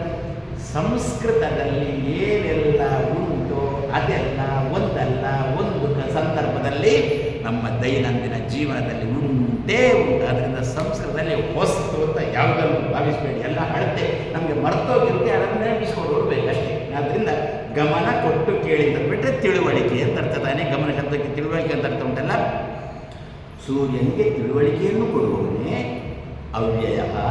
ಸೂರ್ಯನಿಗೆ ತಿಳುವಳಿಕೆಯನ್ನು ಕೊಡುವವನೇ ಏನು ಅಂತ, ಇವನು ಇವತ್ತು ಎಷ್ಟು ಭಾಗವತ ಓದಬೇಕು ಅಷ್ಟೇ ಅವನಿಂದ ಓದಿಸು ಎನ್ನುವ ತಿಳುವಳಿಕೆಯನ್ನು ಕೊಡುವವನೇ. ಇದನ್ನೇ ಏನು ಅಂತಂದ್ರು ಅವ್ಯಯ. ಹಾಗಾದರೆ ಪೂರ್ಣ ಆನಂದ ಮತ್ತು ಅವ್ಯಯ ಇದನ್ನು ಒಟ್ಟಿಗೆ ಸೇರಿಸಿದಾಗ ನಮ್ಮಿಂದ ನಮ್ಮ ಸಂಕಲ್ಪಕ್ಕೆ ಅನುಗುಣವಾಗಿ ಕರ್ಮಗಳನ್ನು ಪೂರ್ಣವಾಗಿ ಮಾಡುವುದಕ್ಕೋಸ್ಕರ ಸೂರ್ಯನಿಗೆ ಪ್ರೇರಣೆ ಮಾಡುವವನು ಅಂತ. ಪೂರ್ಣಾನಂದೋವ್ಯಯ. ಅವ್ಯಯ ಶಬ್ದಕ್ಕೆ ಸೂರ್ಯನಿಗೆ ಪ್ರೇರಣೆ ಮಾಡುವ ಅಂತ ಅರ್ಥ. ಯಾವುದಕ್ಕೆ? ಇವತ್ತು ನಾವು ಎಷ್ಟು ಕರ್ಮಗಳು ಮಾಡಬೇಕು ಅದಕ್ಕೆ ಅನುಗುಣವಾದ ಸಂಕಲ್ಪ ಮಾಡಬೇಕು. ಅಷ್ಟೇ ಮಾಡು ಇಷ್ಟೇ ಮಾಡುವುದಿಲ್ಲ. ಎಲ್ಲಿಯೂ ಕೂಡ ಭಗವಂತ ಅಷ್ಟೇ ಮಾಡು ಇಷ್ಟೇ ಮಾಡು ಅಂತ ನಮಗೆ ಆಜ್ಞೆ ಮಾಡಲೇ ಇಲ್ಲ. ಮಾಡು. ನಿಮಗೆ ತುಳಸಿ ಹೆಡಿಗೆ ತುಳಸೊಂದು ಹಾಕುವಂತ ನಿಧಾನ, ಮತ್ತು ಈ ಇದ್ದ ಬೃಂದಾವನದ ತೋಟದಿಂದ ಪುಷ್ಪ ಎಲ್ಲ ತಮಗೆ ಹಾಕು ಅಂತ ಹೇಳಿದ್ದಾನ ಇಲ್ಲ. ಮತ್ತು ಪತ್ರಂ ಪುಷ್ಪಂ ಫಲಂ ತೋರಿ ಅಷ್ಟೇ. ಚೂರು ಚೂರು ಚೂರು ಚೂರು ಸಾಕು. ಕೊಡು, ನಾನು ಚೆನ್ನಾಗಿ ಕೊಡುವಂತ ಅಷ್ಟೇ ಹೇಳಿದ್ವಿ. ನಾವು ಅಷ್ಟು ಕೊಡು ಇಷ್ಟು ಕೊಡು ಅಂತ ಹೇಳಿಲ್ಲ ದೇವರು. ನಿನ್ನ ಶಕ್ತಿ ಎಷ್ಟು ಅಷ್ಟೇ ಕೊಡು ಅಂತ ಹೇಳಿದ್ವಿ. ಅದೇ ರೀತಿಯಲ್ಲಿ ನಾವು ಪ್ರತಿ ದಿವಸ ಪೂರ್ಣಾನಂದ ಅವ್ಯಯ, ಪೂರ್ಣಾನಂದ ಅವ್ಯಯ, ಸೂರ್ಯನಲ್ಲಿ ಇದ್ದುಕೊಂಡು ಅವನಿಗೆ ಪ್ರೇರಣೆ ಮಾಡುವ ಮೂಲಕ ನನ್ನಿಂದ ಸಂಕಲ್ಪ ಮಾಡಿಸಿ ಸಂಕಲ್ಪಕ್ಕೆ ಅನುಗುಣವಾಗಿ ಕರ್ಮವನ್ನು ಮಾಡಿಸುವವನು ಪೂರ್ಣ ಆನಂದ ಅವ್ಯಯ. ಪೂರ್ಣಾನಂದ ಅವ್ಯಯ ಯಹ, ಆಮೇಲೆ ಪರಮ ಗುರು, ಆಮೇಲೆ ಮಹಾಂತಂ ಚಿಂತೆಯೇ ಅಂತ ಪರಮ ಗುರು. ನಮಗೆ ಗುರುಗಳು ಆಚಾರ್ಯ ಮಧ್ವರು, ಗುರುಗಳ ಗುರುವನ್ನು ಪರಮ ಗುರುಗಳು ಅಂತ ಕರೀತೇವೆ ನಾವು. ಆದರೆ ಯಾರು ಗುರುಗಳು? ಮಧ್ವರು. ಯಾಕೆ ಮಧ್ವರೇ ಯಾಕೆ ಗುರುಗಳು ಅಂತಂದ್ಬಿಟ್ರೆ, ಅಲ್ಲ ಬೇರೆಯವರೆಲ್ಲ ಗುರುಗಳಿದ್ದಾರಲ್ಲ ಅಂದರೆ ಅವರು ಏನಿದ್ರು ಕೂಡ ಮಧ್ವರು ಹೇಳಿದ್ದನ್ನೇ ನಮಗೆ ಹೇಳುವುದು, ಹೊಸ್ತು ಏನು ಹೇಳೋಲ್ಲ. ಆದರೆ ನಮಗೆ ನಿಜವಾದ ಗುರುಗಳು ಗ್ರಾಹಯತಿ ಇತಿ ಗುರು, ಗ್ರಾಹಯತಿ ಇತಿ ಗುರು. ವಿಷಯವನ್ನು ನಮ್ಮ ತಲೆಗೆ ಹೋಗುವಂತೆ ಯಾರು ಮಾಡುತ್ತಾರೋ ಅವರನ್ನು ಗುರು. ಗೃಹ್ಣಾತಿ ಇತಿ ಗುರು. ಇದು ಸಂಸ್ಕೃತ. ಆಂಗ್ಲ ಭಾಷೆಯಲ್ಲಿ ಶಾಲೆಗಳಲ್ಲಿ ಗುರುಗಳನ್ನು ಗಂಡು ಅಂತಾದರೆ ಸರ್ ಅಂತ ಕರೀತಾರೆ ಕಾಣುತ್ತೆ. ಶಾಲೆಗಳಲ್ಲಿ ಎಲ್ರಿಗೂ ಒಂದೇ ಶಬ್ದ ಟೀಚರ್ ಅಂತ ಹೇಳಿಕೊಂಡ್ರು. ಯಾರು ಹೆಣ್ಣು ಆಗುತ್ತೆ ಗಂಡು ಆಗುತ್ತೆ. ಆದರೂ ಹೆಣ್ಮಕ್ಳನ್ನು ವಿಶೇಷ ಶಬ್ದದಿಂದ ಕರೀತಾರೆ ಕಾಣುತ್ತೆ. ಮಿಸ್ ಮಿಸ್ ಆ ಒಂದು ಶಬ್ದದಿಂದ ಕರೀತಾರೆ ಕಾಣುತ್ತೆ. ಯಾಕೆ ಅವರನ್ನು ಆ ಶಬ್ದದಿಂದ ಕರೀಲಿಕ್ಕೆ ಶುರು ಮಾಡಿದ್ರು?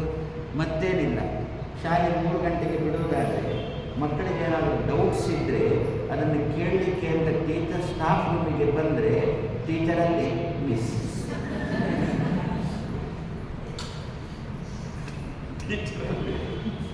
ಅದಕ್ಕೆ ನನ್ನ ಗುರುಗಳು ಉದ್ದೇಶ ತೀರದವರು ನಿಯಮ ಮಾಡಿದ್ರು. ಎಲ್ಲ ಶಾಲೆಗಳಲ್ಲಿ ಒಂದು ನಿಯಮ ಮಾಡಿದ್ರು. ಏನು ಅಂತ, 3:03 ಶಾಲೆ ಬಿಡೋದು, 3:00 ಮಕ್ಕಳು ಹೋಗಬೇಕು, 4 ಗಂಟೆಗೆ ಟೀಚರ್ಸ್ ಹೋಗಬೇಕು.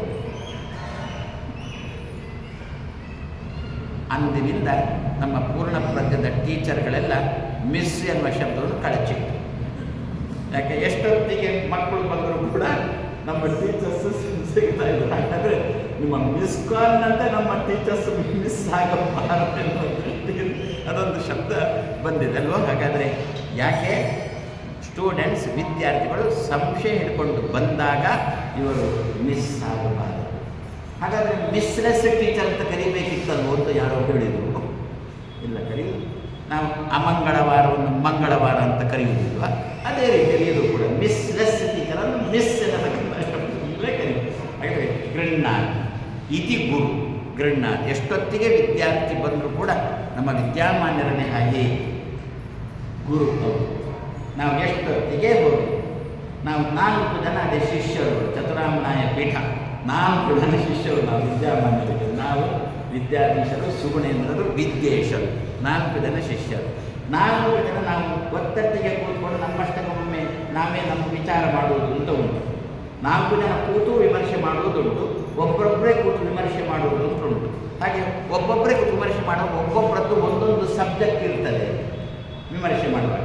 ನಾನು ತಾತ್ಪರ್ಯ ನಿರ್ಣಯದ ಬಗ್ಗೆ, ಇನ್ನು ವಿದ್ಯಾಧೀಶರು ತರ್ಕದ ಬಗ್ಗೆ, ವಿದ್ಯೇಶರು ವ್ಯಾಕರಣದ ಬಗ್ಗೆ, ಇನ್ನು ಸುಗುಣೇಂದ್ರರು ವೇದ ಉಪನಿಷತ್ತಿನ ಬಗ್ಗೆ. ಹೀಗೆ ಅವರವರವರವರೇ ಒತ್ತಟ್ಟಿಗೆ ಕೂತ್ಕೊಂಡು ವಿಮರ್ಶೆ ಮಾಡುವುದು ಅಂತ ಉಂಟು. ನಮಗೇನಾದರೂ ಡೌಟ್ಸ್ ಬಂತು ಅಂತಂದರೆ ಸೀದಾ ಹೋಗ್ತಿದ್ದೆವು, ವಿದ್ಯಾಮಾನ್ಯರ ಬಳಿಗೆ ಹೋಗ್ತಿದ್ದೆವು. ಹೋದಾಗ ಈಗ ಬೇಡ ಮತ್ತೆ ಬಾ ಆಮಾಯಂತು ಬ್ರಹ್ಮಚಾರಿಣ ಸ್ವಾಹ ಅಂತ ಹೇಳಿಕೊಂಡು ನಮ್ಮನ್ನು ಕರೀತಾ ಇದ್ರು. ಬಂದು ಏನು ಡೌಟ್ಸ್ ಅಂತ ಅಲ್ಲೇ ಕ್ಲಿಯರ್ ಮಾಡಿದ್ದಾರೆ. ಆ ಡೌಟ್ಸನ್ನು ಅವರು ಕ್ಲಿಯರ್ ಮಾಡುವಾಗ ಅವರ ಮೈಂಡ್ ಅದಕ್ಕೆ ಸೆಟ್ ಆಗ್ತಿತ್ತು. ಅಲ್ಲೇ ಕ್ಲಾರಿಫಿಕೇಶನ್ ಕೊಡಲಿಕ್ಕೆ ಅಲ್ಲೇ ಸೆಟ್ ಆಗಲಿತ್ತು. ಯಾವಾಗ ಶುರು ಮಾಡಿದ್ದು ನೀವು ಅಂತ ನನ್ನ ಹತ್ರ ಯಾರು ಕೇಳಿದ್ರು. ಏನು ಅಂತ, ನಿಮ್ಮ ಉಪನ್ಯಾಸ ಅಂದರೆ ಒಂದು ಆಂಗ್ಲ ಭಾಷೆ ಶಬ್ದ ಬರೋಲ್ಲ, ಇವತ್ತು ಪೂರ ಆಂಗ್ಲ ಭಾಷೆ ಸುದ್ದಿ. ಹೌದು, ನಾನು ಕನ್ನಡದಲ್ಲಿ ಹೇಳಲಿಕ್ಕೆ ಶುರು ಮಾಡಿಬಿಟ್ಟು ಅದಕ್ಕೆ ವಿವರಣೆ ಕೊಡಲಿಕ್ಕೆ ಟೀ ಕಾಟು ಕಾಂತ ಹೇಳ್ಕೊಂಡು ಒಂದಷ್ಟು ಸಮಯ ಹೋಗ್ತೀವಿ. ಇದು ಒಂದೊಂದೇ ಶಬ್ದ ನಿಮಗೆಲ್ಲ ಬೇಕು ಅರ್ಥ ಆಗ್ತದೆ. ಅವರ ಮೈಂಡ್, ಅವರ ತಲೆ ಅದಕ್ಕೆ ಹೋಗಿಕೊಡ್ತಿತ್ತು. ಮಹಾಭಾರತ ತಾತ್ಪರ್ಯ ನಿರ್ಣಯಕ್ಕೆ ತಲೆ ಪೂರ್ತಿ ಅದರಲ್ಲೇ ಹಾಕಿ ಅವರು ಪರಿಹಾರ ಕೊಡ್ತಿದ್ರು. ನಾನು ಕೇಳಿ ಹೋಗಿಲ್ಲ ಅಷ್ಟೊತ್ತಿಗೆ ಉಪನಿಷತ್ತಿನ ಸಂಶಯ ಇಟ್ಕೊಂಡು ಮತ್ತೊಬ್ಬರು ಬಂದರು, ಅಥವಾ ತರ್ಕದ ಸಂಶಯ ಇಟ್ಕೊಂಡು ಇನ್ನೊಬ್ಬರು ಬಂದರು, ಅಥವಾ ವ್ಯಾಕರಣದ ಸಂಶಯ ಇಟ್ಕೊಂಡು ಇನ್ನೊಬ್ಬರು ಬಂದರು. ಮೊದಲು ಮೈಂಡ್ ಇದಕ್ಕೆ ಸೆಟ್ ಆಗಿತ್ತು. ಮಹಾಭಾರತ ತಾತ್ಪರ್ಯ ನಿರ್ಣಯದಲ್ಲೇ ಮೈಂಡ್ ಸೆಟ್ ಆಗಿತ್ತು. ಈಗ ತರ್ಕದವರು ಬಂದರು, ಏನಾಗಬೇಕು, ಮೈಂಡಿಗೆ ಇದಕ್ಕೆ ಸೆಟ್ ಆಗಬೇಕು. ಆದ್ದರಿಂದ ಅವ್ರು ಏನು ಹೇಳಬೇಕಿತ್ತು ನಿಜವಾಗಿ ನೋಡು, ಮೈಂಡ್ ಈಗ ತಾತ್ಪರ್ಯ ನಿರ್ಣಯದ ಬಗ್ಗೆನೇ ಕ್ಲಾರಿಫಿಕೇಶನ್ ಕೊಡಲಿಕ್ಕೆ ಮೈಂಡ್ ಹತ್ರ ಸೆಟ್ ಆಗಿತ್ತು, ಅದರಿಂದ ಒಂಚೂರು ರಿಲ್ಯಾಕ್ಸ್ ಬೇಕು, ಆಮೇಲೆ ಇಲ್ಲ ತರ್ಕದವರು ಬಾ ಅಂತ ಹೇಳಿ ಆಯಿತು, ಅಲ್ಲಿ ಮೈಂಡ್ ಸೆಟ್ ಆಯಿತು, ಅವರಿಗೆ ಪರಿಹಾರ ಕೊಟ್ಟಾಯಿತು, ಗುರು ಅಂತಾಗಿ ಆಯಿತು.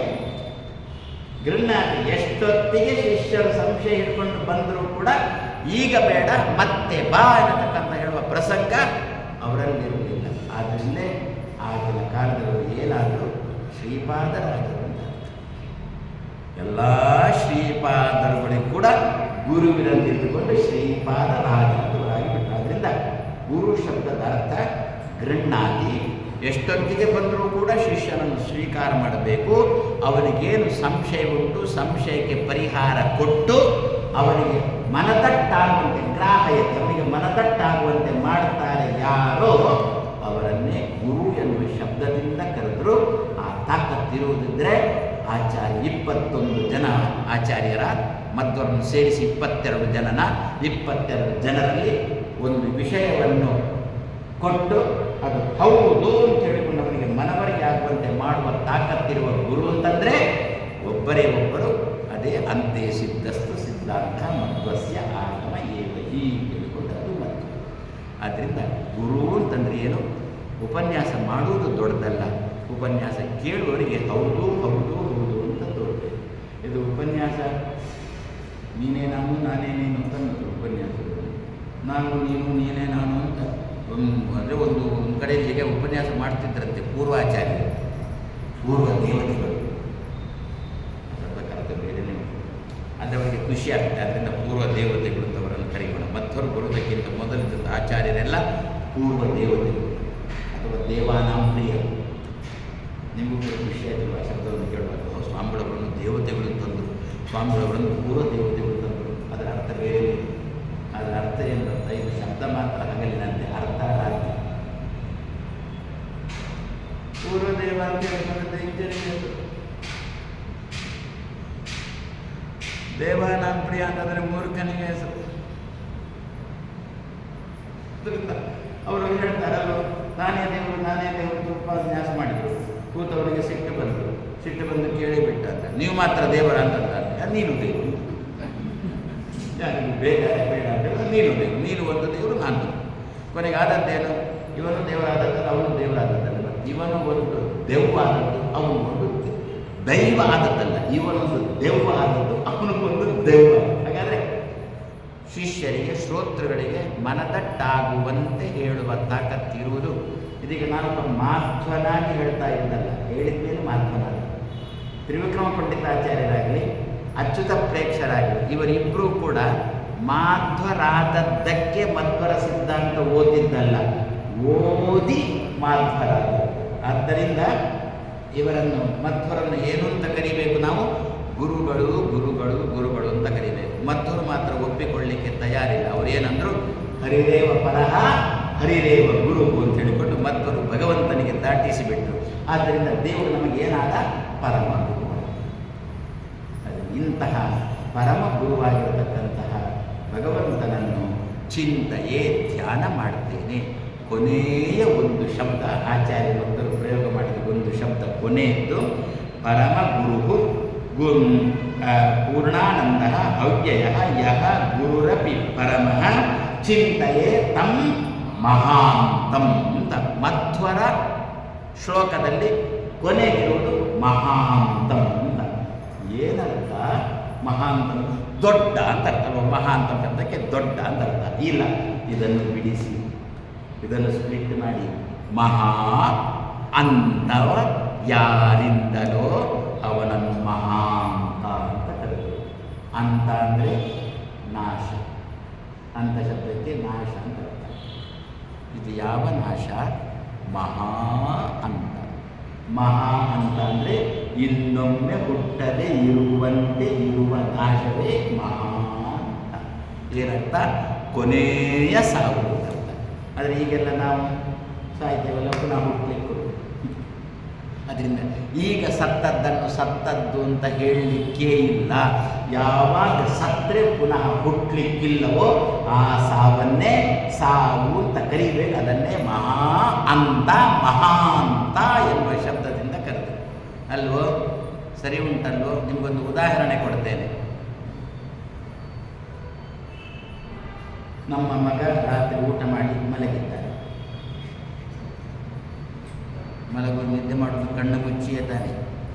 ಇನ್ನೂ ಹಂತಕ್ಕೆ ಬಂದಿಲ್ಲ. ಕಣ್ಣು ತೆಗೆದುಕೊಂಡೇ ನಿದ್ದೆ ಮಾಡುವ ಹಂತಕ್ಕೆ ಇನ್ನೂ ಬಂದಿಲ್ಲ. ಕಣ್ಣು ಮುಚ್ಚಿಕೊಂಡೆ ನಿದ್ದೆ ಮಾಡ್ತಾ ಇದ್ದಾನೆ. ಮಗ ಮಲಗಿದ್ದಾನೆ. ಅಷ್ಟೊತ್ತಿಗೆ ಮಗನನ್ನು ಕೇಳಿಕೊಂಡು ದೂರವಾಣಿ ಕರೆ ಬಂತು, ಫೋನ್ ಬಂತು. ನಿಮ್ಮಂಚು ಮಗನ ಹತ್ರ ಒಂಚೂರು ಮಾತಾಡಲಿಕ್ಕೆ ಮಗ ಬಂದು ನೋಡಿದ್ದು, ಮಗ ನಿದ್ದೆ ಮಾಡ್ತಿದ್ದಾನೆ. ಆವಾಗ ಅಮ್ಮ ದೂರವಾಣಿಯಲ್ಲಿ ಅವರಿಗೆ ಉತ್ತರ ಕೊಡ್ತಾ ಇದ್ದಾಳೆ, ನನ್ನ ಮಗ ಕಣ್ಣು ಮುಚ್ಚಿದ್ದಾನೆ, ಆದ್ದರಿಂದ ಈಗ ಮಾತಾಡಲಿಕ್ಕಾಗೋದು. ಅಮ್ಮ ಹೇಳ್ತಾಳ, ಎದಕ್ಕೆ ಕಣ್ಣು ಮುಚ್ಚಿದ್ದಾನಲ್ಲೋ, ಕಣ್ಣು ಮುಚ್ಚಿ ಮಲಗಿದ್ದಲ್ಲೋ. ಆದರೆ ಅಮ್ಮ ಹೇಳ್ತಾಳ, ನನ್ನ ಮಗ ಕಣ್ಣು ಮುಚ್ಚಿದ್ದಾನೆ, ಆದ್ದರಿಂದ ಈಗ ಫೋನ್ ಮಾಡಬೇಡಿ ಅಂತ ಹೇಳ್ತಾಳೆ. ಯಾಕೆ ಹೇಳೋಲ್ಲ, ನಾಳೆ ಬೆಳಿಗ್ಗೆ ಕಣ್ಣು ತೆರೀಲಿಕ್ಕುಂಟು ಆದ್ದರಿಂದ ಹೇಳೋದು. ಹಾಗಾದರೆ ಮುಚ್ಚಿದ ಕಣ್ಣನ್ನು ತೆರೀಲಿಕ್ಕೆ ಉಂಟು ಅಂತಂದರೆ ಆವಾಗ ಕಣ್ಣು ಮುಚ್ಚಿದ್ದು ಅಂತ ಹೇಗೆ ಹೇಳುವುದಿಲ್ಲವೋ ಅದೇ ರೀತಿಯಲ್ಲಿ ಪುನಃ ಹುಟ್ಟುವುದಕ್ಕೋಸ್ಕರ ಸಾಯುತ್ತಿದ್ದರೆ ಸತ್ತದ್ದು ಅಂತ ಹೇಳಬಾರದು. ಯಾವ ಸಾವು ಬಂದ ಮೇಲೆ ಪುನಃ ಹುಟ್ಟಲಿಕ್ಕಿಲ್ಲವೋ ಆ ಸಾವನ್ನು ಮಾತ್ರ ಸಾವು ಸತ್ತದ್ದು ಎನ್ನುವ ಶಬ್ದದಿಂದ ಕರೀಬೇಕು. ಆ ಸಾವನ್ನು ಏನು ಅಂತ ಕರೀತಾರೆ? ಮಹಾ ಸಾವು ಅಂತ ಕರೀತಾರೆ, ಮಹಾ ಅಂತ ಕರೀತಾರೆ. ಅದು ಕೊಡುವುದು ಯಾರು? ಭಗವಂತ. ಕೊನೆಯ ಸಾವು ಕೊಡುವುದು ಯಾರು? ಭಗವಂತ. ನಮ್ಮ ಪ್ರಾರಬ್ಧ ಎಲ್ಲ ಮುಗಿದ ಮೇಲೆ ಅಲ್ವೋ, ಪ್ರಾರಬ್ಧ ಮುಗಿದ ಮೇಲೆ ಒಂದು ಸಾವು ಬರುತ್ತೆ. ಪ್ರಾರಬ್ಧ ಉಣ್ಲಿಕ್ಕೆ ದೇಹ ಯಾವುದನ್ನು ಪಡೆದುಕೊಂಡಿರ್ತೇವೆ, ಹಂದಿ, ನಾಯಿ, ಗಾಗೆ, ಗೋಗೆ, ಕರಿ, ಮನುಷ್ಯ ಯಾವ ದೇವನಾಗಿರ್ಬೋದು, ಅದರಲ್ಲೆಲ್ಲ ಪ್ರಾರಬ್ಧ ಮುಗಿಯಿತು ಅಂತಂದರೆ ಆ ದೇಹ ಮುಗೀತ, ಆ ದೇಹ ಬಿತ್ತ. ಅದು ಯಾವ ಸಾವು? ಮಹಾ ಸಾವು. ಯಾವ ಸಾವು? ಕೊನೆಯ ಸಾವು. ಮೊದಲನೇ ಮಂಗಳಾರತಿ ಕುಶಕಾಲ ಪೂಜೆ ಅಂತ ಒಂದಾಗುತ್ತೆ, ಕಲಶ ಪೂಜೆ ಅಂತ ಒಂದಾಗುತ್ತೆ, ಅಲಂಕಾರ ಪೂಜೆ ಅಂತ ಒಂದಾಗುತ್ತೆ, ಆಮೇಲೆ ಒಂದು ಪೂಜೆ ಆಗುತ್ತೆ. ಅದಕ್ಕೇನು ಹೆಸರು? ಮಹಾಮಂಗಳಾರತಿ. ಏನರ್ಥ? ಮುಂದೆ ಮಂಗಳಾರತಿ ಇಲ್ಲ ಅಷ್ಟೇ. ಲೋಕದಲ್ಲಿ ನೋಡಿ ಎಷ್ಟು ಚೆನ್ನಾಗಿ ಚಾಲ್ತಿಯಲ್ಲಿ ಉಂಟಲ್ವ, ಪ್ರತಿಯೊಂದು ಕೂಡ ಒಳ್ಳೆಯ ಚಾಲ್ತಿಯಲ್ಲಿ ಉಂಟು. ನಮಗೆ ಲೋಕದಲ್ಲಿ ಚಾಲ್ತಿಯಲ್ಲಿದ್ದದ್ದನ್ನೇ ಹೇಳಿದೆವು ಅಂತಂದರೆ ಆವಾಗ ನೀವು ಆ ಸ್ವಾಮಿಗಳು ಸತ್ಯ ಹೇಳಿದ್ದಾರೆ ಅಂತ ನಮ್ಮೆಲ್ಲರೂ ಮಕ್ಕಳು ಹಾಗಾದರೆ ಮಹಾ ಅಂತ ಬರೇ ಮಂಗಳಾರತಿ ಅಂತಂದು ಬಿಟ್ಟರೆ ನಂತರ ಪುನಃ ಮಂಗಳಾರತಿಗಳು ಉಂಟು ಅಂತಾದರೆ ಮೊದಲಿನ ಮಂಗಳಾರತಿಗಳನ್ನು ಮಹಾ ಮಂಗಳಾರತಿ ಅಂತ ಕರೆಯೋಲ್ಲ. ಅದೇ ರೀತಿಯಲ್ಲಿ ಇಲ್ಲಿಯೂ ಕೂಡ ನಂತರದಲ್ಲಿ ಪುನಃ ಹುಟ್ಟು ಸಾವು ಉಂಟು ಅಂತಂದರೆ ಈ ಸಾವನ್ನು ಮಹಾ ಸಾವು ಅಂತ ಕರೆಯವಲ್ಲ. ಯಾವ ಸಾವು ಬಂದ ಮೇಲೆ ಪುನಃ ಹುಟ್ಟಲಿಕ್ಕೆ ಇಲ್ಲವೋ, ಯಾವುದು ಕೊನೆಯ ಸಾವೋ ಆ ಸಾವನ್ನು ಮಹಾ ಅಂತ ಎನ್ನುವ ಶಬ್ದದಿಂದ ಕರೀತೇವೆ. ಅದು ಯಾರಿಂದ ಬರುವುದು? ಭಗವಂತನಿಂದ ಬರುವುದು. ಮೊದಲಿನ ಸಾವುಗಳೆಲ್ಲ ಯಮನಿಂದ ಬರುವುದು. ಈಗ ಜುಜುಬಿ, ಹೀಗೆ ನಾವೆಲ್ಲ ಸಾಯ್ತೇವಲ್ಲ, ಈ ಸಾವು ಜುಜುಬಿ ಸಾವು. ಈ ಸಾವು ಯಾರಿಂದ ಬರುವುದು? ಯಾರಿಗೂ ಸಾವು ಉಂಟೋ ಅವನಿಂದ ಬರುವುದು. ಯಮನಿಗೂ ಸಾವು ಉಂಟು, ಅವನಿಂದ ಬರುವ ಸಾವುಗಳು ಇದೆಲ್ಲ. ಆದರೆ ಕೊನೆಯ ಸಾವು ಮಾತ್ರ ಭಗವಂತ ತಾನು ಬೆಳಕನ್ನು ಕೊಟ್ಟು ಆ ಬ್ರಹ್ಮನ್ ಆ ನಾಡಿ ಮೂಲಕ ಜೀವನಿಗೆ ಬೆಳಕನ್ನು ತೋರಿಸಿ ಕರ್ಕೊಂಡು ಹೋಗ್ತಾನೋ. ಎಲ್ಲ ಪ್ರಾರಬ್ಧ ಮುಗಿದ ಮೇಲೆ ಆವಾಗ ದೇಹ ಬೀಳುತ್ತಲೋ ಯಾರಿಂದ? ಆತ್ಮನಿಂದ ಬಿತ್ತು, ಭಗವಂತನಿಂದ ಬಿತ್ತು. ಆದ್ದರಿಂದ ಆ ಸಾವನ್ನು ಮಹಾ ಅಂತ ಎನ್ನುವ ಶಬ್ದದಿಂದ ಕರೆದರು. ಆಚಾರ್ಯ ಮಧ್ವರು ದೇವರನ್ನು ಕೊನೆಯ ಅದೇ ಶಬ್ದದಿಂದ ಹೊಗಳ್ತಾ ಇದ್ದಾರೆ, ಮಹಾಂತಂ ಚಿಂತೆಯೇ ಎಂದು ಹೇಳಿಕೊಂಡು ಆಚಾರ್ಯ ಮಧ್ವರು ಎಲ್ಲಿ ಭಾಗವತ. ಯಾಕೆ ನಮ್ಗೆ ಏನು ಸಮಸ್ಯೆ ಇದ್ದರೂ ಕೂಡ ಎಂಥ ಪ್ರಾರಬ್ಧ ಕಮ್ಮಿ ಆಗಬೇಕಾದಕ್ಕೆ ಇರುವುದು ಪರಿಹಾರ ಭಾಗವತ. ದೃಷ್ಟಿಯಿಂದ ಮಹಾಂತಂ ಅಂದರೆ ಇನ್ನೂ ಒಂದು ಅರ್ಥ ಮಾಡ್ಬೋದು. ನಮ್ಮ ದೈನಂದಿನ ಸಾವು ಉಂಟಲ್ಲ, ಅದೇ ಇಷ್ಟು ವರ್ಷ ಆಗಿ ಸಾವು ಇರುತ್ತಲ್ಲ, ಬೇಡ. ಮತ್ತು ದೈನಂದಿನ ಸಾವು ಉಂಟಲ್ಲ ನಮ್ಮದು, ಏನು ದೈನಂದಿನ ಅಂದರೆ ನಿದ್ದೆ ಇರುತ್ತೆ ಮತ್ತೆ ಅಲ್ಲ, ಸಾವು ಕೂಡ ನಿದ್ದೆ. ಹೌದ್ರಿ, ಹಾಗೆ ಹೇಳಿದ್ದಲ್ವ, ಕಣ್ಣೆದಿರಲ್ಲ ಚಿರನಿದ್ರೆ, ಚಿರ ನಿದ್ರೆ, ಇದು ಸ್ವಲ್ಪ ನಿದ್ರೆ, ಅದು ಚಿರನಿದ್ರೆ. ಅಂತೂ ಅಲ್ಲಿ ಸತ್ತ ಮೇಲೂ ಕೂಡ ಏನು ಪ್ರಜ್ಞೆನೇ ಇರೋಲ್ಲ, ಇಲ್ಲಿ ಮಲಗಿದ ಮೇಲೂ ಕೂಡ ಏನು ಪ್ರಜ್ಞೆನೇ ಇರೋಲ್ಲ. ಆದರೆ ಮರಣ ಸಾವು ನಿದ್ದೆ ಅಂತಂದರೆ ಒಂದು ರೀತಿಯಲ್ಲಿ ಮರಣ ಅಂತಂದರೆ ನಿದ್ದೆ ಅಂದರೆ ಮರಣ. ಆ ನಿದ್ದೆಗೆ ಜಾರ್ತೇವಲ್ಲ, ಕೊನೆಯ ನಿದ್ದೆ, ನಾವು ನಿದ್ದೆಗೆ ಜಾರ್ತೇವಲ್ಲ, ರಾತ್ರಿ ಮಲಗ್ತೇವಲ್ಲ, ಮಲಗುವಾಗ ಸಾವು ಶುರುವಾಯಿತಲ್ಲ. ಸಾಯುವುದು ಕೂಡ ಏನು ಸಹಜವಾಗಿ ಸಾವು ಅಂತಂದರೆ ಊರ್ಧ್ವ ಶ್ವಾಸ ಎಳಿಲಿಕ್ಕೆ ಶುರುವಾಯಿತು ಅಂತಿದೆ. ನಾವು ಊರ್ಧ್ವ ಶ್ವಾಸ ಎಳಿಲಿಕ್ಕೆ ಶುರು ಅಂದರೆ ಸಾವು ಸಮೀಪ ಬಂತು ಅಂತ ಅರ್ಥ. ಇನ್ನು ಕೆಲವರೆಲ್ಲ ನಿಂತಲ್ಲೇ ಗೊಟಕ್ಕಂದಾಗಿರ್ತಾರೆ, ಅದು ಬೇರೆ ವಿಚಾರ. ಅದಕ್ಕೆ ನಾನು ಹೇಳಿದ್ದು ಸಹಜವಾದ ಸಾವು ಅಂತಂದರೆ ಊರ್ಧ್ವ ಶ್ವಾಸ ಶುರುವಾಗುತ್ತೆ. ಆವಾಗ ಅವರಿಗೆ ಮರಣ ಸಮೀಪ ಬಂತು ಅಂತ ನಾವು ಬೇಕಾದ ಸಿದ್ಧತೆಗಳನ್ನು ಮಾಡ್ತೇವೆ. ಅದೇ ರೀತಿಯಲ್ಲಿ ರಾತ್ರಿ ಮಲಗದೇವಲ್ಲ, ಅಲ್ಲಿ ಕೂಡ ಊರ್ಧ್ವ ಶ್ವಾಸ ಶುರುವಾಗುತ್ತೆ. ಅಂದರೆ ಏನರ್ಥ? ತೂಕಡಿಕೆ ಶುರುವಾಗುತ್ತೆ. ತೂಕಡಿಕೆನೇ ಊರ್ಧ್ವ ಶ್ವಾಸದಂತೆ. ಹೇಗೆ ಊರ್ಧ್ವ ಶ್ವಾಸ ಶುರುವಾದರೆ ಮತ್ತೆ ಒಂದೆರಡು ಕ್ಷಣದಲ್ಲಿ ಸಾಯ್ತಾನೋ, ಅದೇ ರೀತಿಯಲ್ಲಿ ತೂಕಡಿಕೆ ಶುರುವಾಯಿತು ಅಂತಂದರೆ ನಿದ್ದೆ ಬರುತ್ತೆ ಅಂತ ಅರ್ಥ. ತೂಕಡಿಕೆ ಶುರುವಾಗುವಾಗ ಭಗವಂತನ ಸ್ಮರಣೆ. ಆವಾಗ ಲಕ್ಷ್ಮೀನಾರಾಯಣ ಗೋಪಾಲ ಕೃಷ್ಣ ಗೋಪಾಲ ಕೃಷ್ಣ ಗೋಪಾಲ ಕೃಷ್ಣ ಕೃಷ್ಣ ದ್ವೈಪಾಯನ ಕೃಷ್ಣ ದ್ವೈಪಾಯನ ಕೃಷ್ಣ ದ್ವೈಪಾಯನ ಅಂತ ಹೀಗೆ ತೂಕಡಿಸ್ತಾ ಇರುವಾಗ ಬರಬೇಕು. ಕೃಷ್ಣ ಅಂತಂದಾಗ ನಿದ್ದೆ ಬಂದು ಎಬ್ಬಿಸಿ ದ್ವೈಪಾಯನ, ಯಾಕೆ ಕೃಷ್ಣ ಅಂತ ಹಿಂದಿನ ದಿವಸ ಹೇಳಿದ್ದಾರೆ. ಇದನ್ನು ಯಾಕೆ ಹೇಳಿದೆ ನಾನು ಅಂತಂದು ಬಿಟ್ಟರೆ, ನಾವು ಈ ಜನ್ಮದಲ್ಲಿ ಏನು ಮಾಡ್ತೇವೋ, ಈ ಜನ್ಮದಲ್ಲಿ ಎಷ್ಟು ಸಾಧನೆ ಮಾಡ್ತೇವೋ, ಈ ಸಾಧನೆ ಮಾಡಿ ಮಧ್ಯದಲ್ಲಿ ತೀರಿ ಹೋಗ್ತೇವಲ್ಲ, ಸಾಧನೆ ನಡೀತಾ ಇತ್ತು ಮಧ್ಯದಲ್ಲಿ ತೀರಿ ಹೋಗ್ತೇವಲ್ಲ, ಮುಂದಿನ ಜನ್ಮದಲ್ಲಿ ಇದೇ ಸಾಧನೆಯನ್ನು ಭಗವಂತ ನಮ್ಮಿಂದ ಮುಂದುವರಿಸ್ತಾನೆ. ಹೇಗೆ ಕೃಷ್ಣ ಅಂತ ಹೇಳಿ ನಿದ್ದೆಗೆ ಜಾರಿನೋ, ಬೆಳಿಗ್ಗೆ ಎಚ್ಚರಿಗಾದ ತಕ್ಷಣ ದ್ವೈಪಾಯನ ಅಂತಂದನೋ, ಇದು ಯಾವುದಕ್ಕೆ ಉದಾಹರಣೆ ಅಂತಂದರೆ, ಈ ಸಾಧನವನ್ನು ಭಗವಂತ ಇಲ್ಲಿಗೆ ನಿಲ್ಲಿಸಿ ಮುಂದಿನ ಜನ್ಮದಲ್ಲಿ ಹರಿ ಓಂ ಅಂತ ಮಾಡದೆ ಹರಿ ಇಂತಾಗಿದೆ ಓಂ ಅಂತ ಮಾತ್ರ ಹೇಳೋದು ಭಗವಂತ ಮುಂದುವರಿಸ್ತಾನೆ. ಆ ದೃಷ್ಟಿಯಲ್ಲಿ ದೇವರನ್ನು ನಾವು ಸದಾಕಾಲ ಮಹಾಂತ ಮಹಾಂತ ಮಹಾಂತ ನಿದ್ರೆಗೆ ನಾನು ಜಾರುವಾಗ ನಿನ್ನ ಚಿಂತನೆಯನ್ನು ಕೊಡುವುದು. ಸದ್ಯ ನಮ್ಮದು ಮಹಾಂತ ಅಂದರೆ ತೂಕಡಿಸಿ ನಿದ್ದೆಗೆ ಜಾರುವುದೇ ಆ ದಿವಸದ ನಮ್ಮ ಕೊನೆ, ಆ ದಿವಸದ ಕೊನೆ ಅಲ್ಲ. ಹಗಲಿಗೆಲ್ಲ ನಾವು ತೂಕಡಿಸ್ತಾ ಇರ್ತೀವಿ, ಅದು ತೂಕಡಿಸ್ತಾ ಇರೋದಷ್ಟೇ. ಅದು ಕಣ್ಣು ತೆರಿತೇವೆ ಮುಚ್ಚುತ್ತೇವೆ, ತೆರಿತೇವೆ ಮುಚ್ಚುತ್ತೇವೆ, ಇದು ಹಾಗಲ್ಲ. ರಾತ್ರಿ ಒಮ್ಮೆ ತೂಕಡಿಸಿ ಮಲಗಿದೆವು ಅಂತಂದರೆ ಹೊರಗೆ ಹೊಡೆಯಲಿಕ್ಕೆ ಶುರು ಮಾಡಿದ ಅಂತಂದರೆ ಮರುದಿವಸ ಬೆಳಗ್ಗೆ ಬಿಸಿ ಕಾಲು ಕೂಡ ಸಾಲದು, ಅಷ್ಟು ಹೊರಗೆ ಹೊಡೆಯುತ್ತಿರ್ತಾನೆ. ಬೆಳಿಗ್ಗೆ ಎಚ್ಚರಿಕೆ ಅವನಿಗೆ. ಹಾಗೆ ಇದೇನು ಇಂತಹ ಸಂದರ್ಭದಲ್ಲಿ ದೇವರನ್ನು ಮಹಾಂತ ಅಂತ ಚಿಂತನೆ ಮಾಡಿಕೊಂಡು ಮಲಗಿದೆವು ಅಂತಂದರೆ ಕೊನೆ ಅಂತ ನಿದ್ರೆಗೆ ಜಾರುವುದು. ಆವಾಗ ಭಗವಂತನ ಚಿಂತನೆಗೆ ಬರುತ್ತೆ. ಆ ದೃಷ್ಟಿಯಲ್ಲಿ ಆಚಾರ್ಯ ಮಧ್ವರು ಮಹಾಂತಂ ಚಿಂತನೆ, ಅವರನ್ನು ನಾನು ಚಿಂತನೆ ಮಾಡ್ತೇನೆ, ಅವರನ್ನು ಸ್ಮರಣೆ ಮಾಡ್ತೇನೆ ಅಂತ ಮಧ್ವರು ನಮಗೆ ದೇವರ ಚಿಂತನೆಯ ಕ್ರಮವನ್ನು ತಿಳಿಸಿಕೊಡ್ತಾ ಇದ್ದಾರೆ. ಆರಂಭ ಏನು? ಸೃಷ್ಟಿ ಸ್ಥಿತಿ ಅಪ್ಯಯ ಈಹ ನಿಯತಿ ದೃಶಿ ತಮ ಬಂಧ ಮೋಕ್ಷ ಯಸ್ಮಾತ್ ವಿಷ್ಣು. ಯಾವ ಭಗವಂತನು ಇಷ್ಟು 9 ಗೊತ್ತು ನಮಗೆಲ್ಲ. ಮನುಷ್ಯರಿಗಾಗುವಾಗ ಅಥವಾ ಚೇತನರಿಗಾಗುವಾಗ ಎಲ್ಲವೂ, ಜಡಕ್ಕಾಗುವಾಗ ಚೇಷ್ಟೆ ಇಲ್ಲ, ಜಡಕ್ಕಾಗುವಾಗ ನಿಯಮನ ಇಲ್ಲ. ಯಾಕೆ? ಜಡಕ್ಕೆ ಮನಸ್ಸೇ ಇಲ್ಲ, ಅದರಿಂದ ನಿಯಮನ ಇಲ್ಲ, ಚೇಷ್ಟೆ ಇಲ್ಲ. ಅಲ್ಲ ಸ್ವಾಮಿ, ಏನು ಮಡಕೆ ಇಟ್ಟಾಗ ಅಲುಗಾಡ್ತದಲ್ವ, ಚೇಷ್ಟೆ ಬಂತಲ್ವ, ಮಡಕೆಯಲ್ಲಿ ಚೇಷ್ಟೆ ಬಂತ. ಯಾರಿಂದ? ನೇರವಾಗಿ ಭಗವಂತ ಮಡಕೆಗೆ ಚೇಷ್ಟೆ ಕೊಡೋದು, ಇನ್ನೊಬ್ಬರ ಮೂಲಕ ಮಡಕೆಗೆ ಜಡಕ್ಕೆ ಚೇಷ್ಟೆ ಕೊಡ್ತಾನೆ. ನಾವು ಮಡಕೆಯನ್ನು ಅಲುಗಾಡಿಸಬೇಕು, ಇಲ್ಲ ಗಾಳಿ ಮಡಕೆಯನ್ನು ಅಲುಗಾಡಿಸಬೇಕು.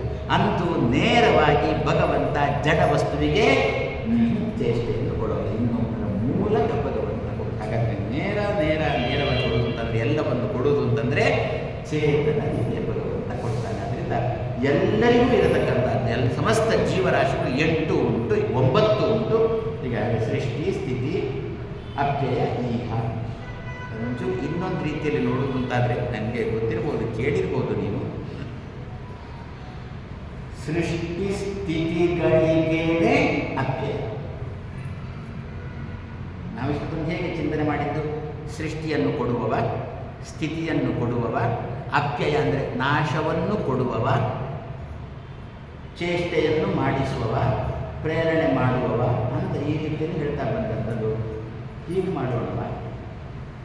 ದೇವರೇ ಏನು, ನೀನು ಯಾರು ಗೊತ್ತಾ? ಗೊತ್ತಿಲ್ಲ, ನಾನು ಹೇಳ್ತೇನೆ ನೀನು ಯಾರು ಹೇಳು. ದೇವರನ್ನು ನಾನು, ನೀನು ಸೃಷ್ಟಿ ಸ್ಥಿತಿಗಳಿಗೇನೆ ನಾಶವನ್ನು ಕೊಡುವವನೇ. ಅಂದರೆ ಹುಟ್ಟುವುದು ಬೇಡವಾ, ಇರುವಿಕೆ ಬೇಡವಾ? ಮಹಾರಾಯ ಹುಟ್ಟಿ ಹುಟ್ಟಿ ಹುಟ್ಟಿ ಹುಟ್ಟಿ ಸುಸ್ತಾಯಿತು. ಹುಟ್ಟಿಸಲೇ ಬೇಡ ಕೃಷ್ಣ. ಓಹೋ, ನಾವು ಮಾತಾಡೋದಲ್ಲ, ಕನಕದಾಸರೇ ಹೇಳಿಕೊಟ್ಟಿದ್ದಾರೆ. ದೇವರ ಏನು ಬೇಡಬೇಕು ಅಂತ ಕನಕದಾಸರೇ ಹೇಳಿಕೊಟ್ಟಿದ್ದಾರೆ. ಹುಟ್ಟಿಸಲೇ ಬೇಡ ಕೃಷ್ಣ. ಹುಟ್ಟಿಸಿ ಆಯ್ತಲ್ಲ, ಹುಟ್ಟಿಸಿದಕ್ಕೆ ಪಾಲಿಸಲ್ಲ. ನಿಜವಾಗಿ ಪಾಲನೆ ಬೇಕಿಲ್ಲ. ಅಬ್ಬ ಯಾವಾಗ ಜೀವನ ಮುಗ್ದ್ರೆ ಸಾಕಪ್ಪ ಅಂತ ಎಷ್ಟೊಂದು ನಾವೇ ತಚ್ಚಿ ಹಚ್ಚಿಕೊಡ್ತೇವೆ. ಯಾಕಪ್ಪ ಇನ್ನೂ ಇದ್ದೇವೆ ಅಂತ ನಾವೇ ಹಚ್ಚಿಕೊಡ್ತೇವೆ. ಅದಕ್ಕೆ ಕನಕದಾಸರು ಕೃಷ್ಣನ ಹತ್ರ ಕೇಳು, ಅದೆಲ್ಲ ಅವನಂತೆ ಕಾವು. ಹುಟ್ಟಿಸುವುದು ಅವನೇ, ಏರಿಸುವುದು ಅವನೇ, ತೆಗೆಯುವುದು ಅವನೇ. ಹುಟ್ಟಿಸಲೇ ಬೇಡ ಕೃಷ್ಣ, ಹುಟ್ಟಿಸಿದಕ್ಕೆ ಪಾಲಿಸಲ್ಲ. ಹಾಗಾದರೆ ಸ್ಥಿತಿಯೂ ಕೂಡ ನಮಗೆ ಇಂತಹ ಸ್ಥಿತಿ ನಮಗೆ ಅಗತ್ಯ ಇಲ್ಲಲ್ಲ, ಇಂತಹ ಸೃಷ್ಟಿ ನಮಗೆ ಅಗತ್ಯ ಇಲ್ಲಲ್ಲ. ಹಾಗಾದರೆ ಏನು ದೇವರತ್ರ ಬೇಡುವುದು?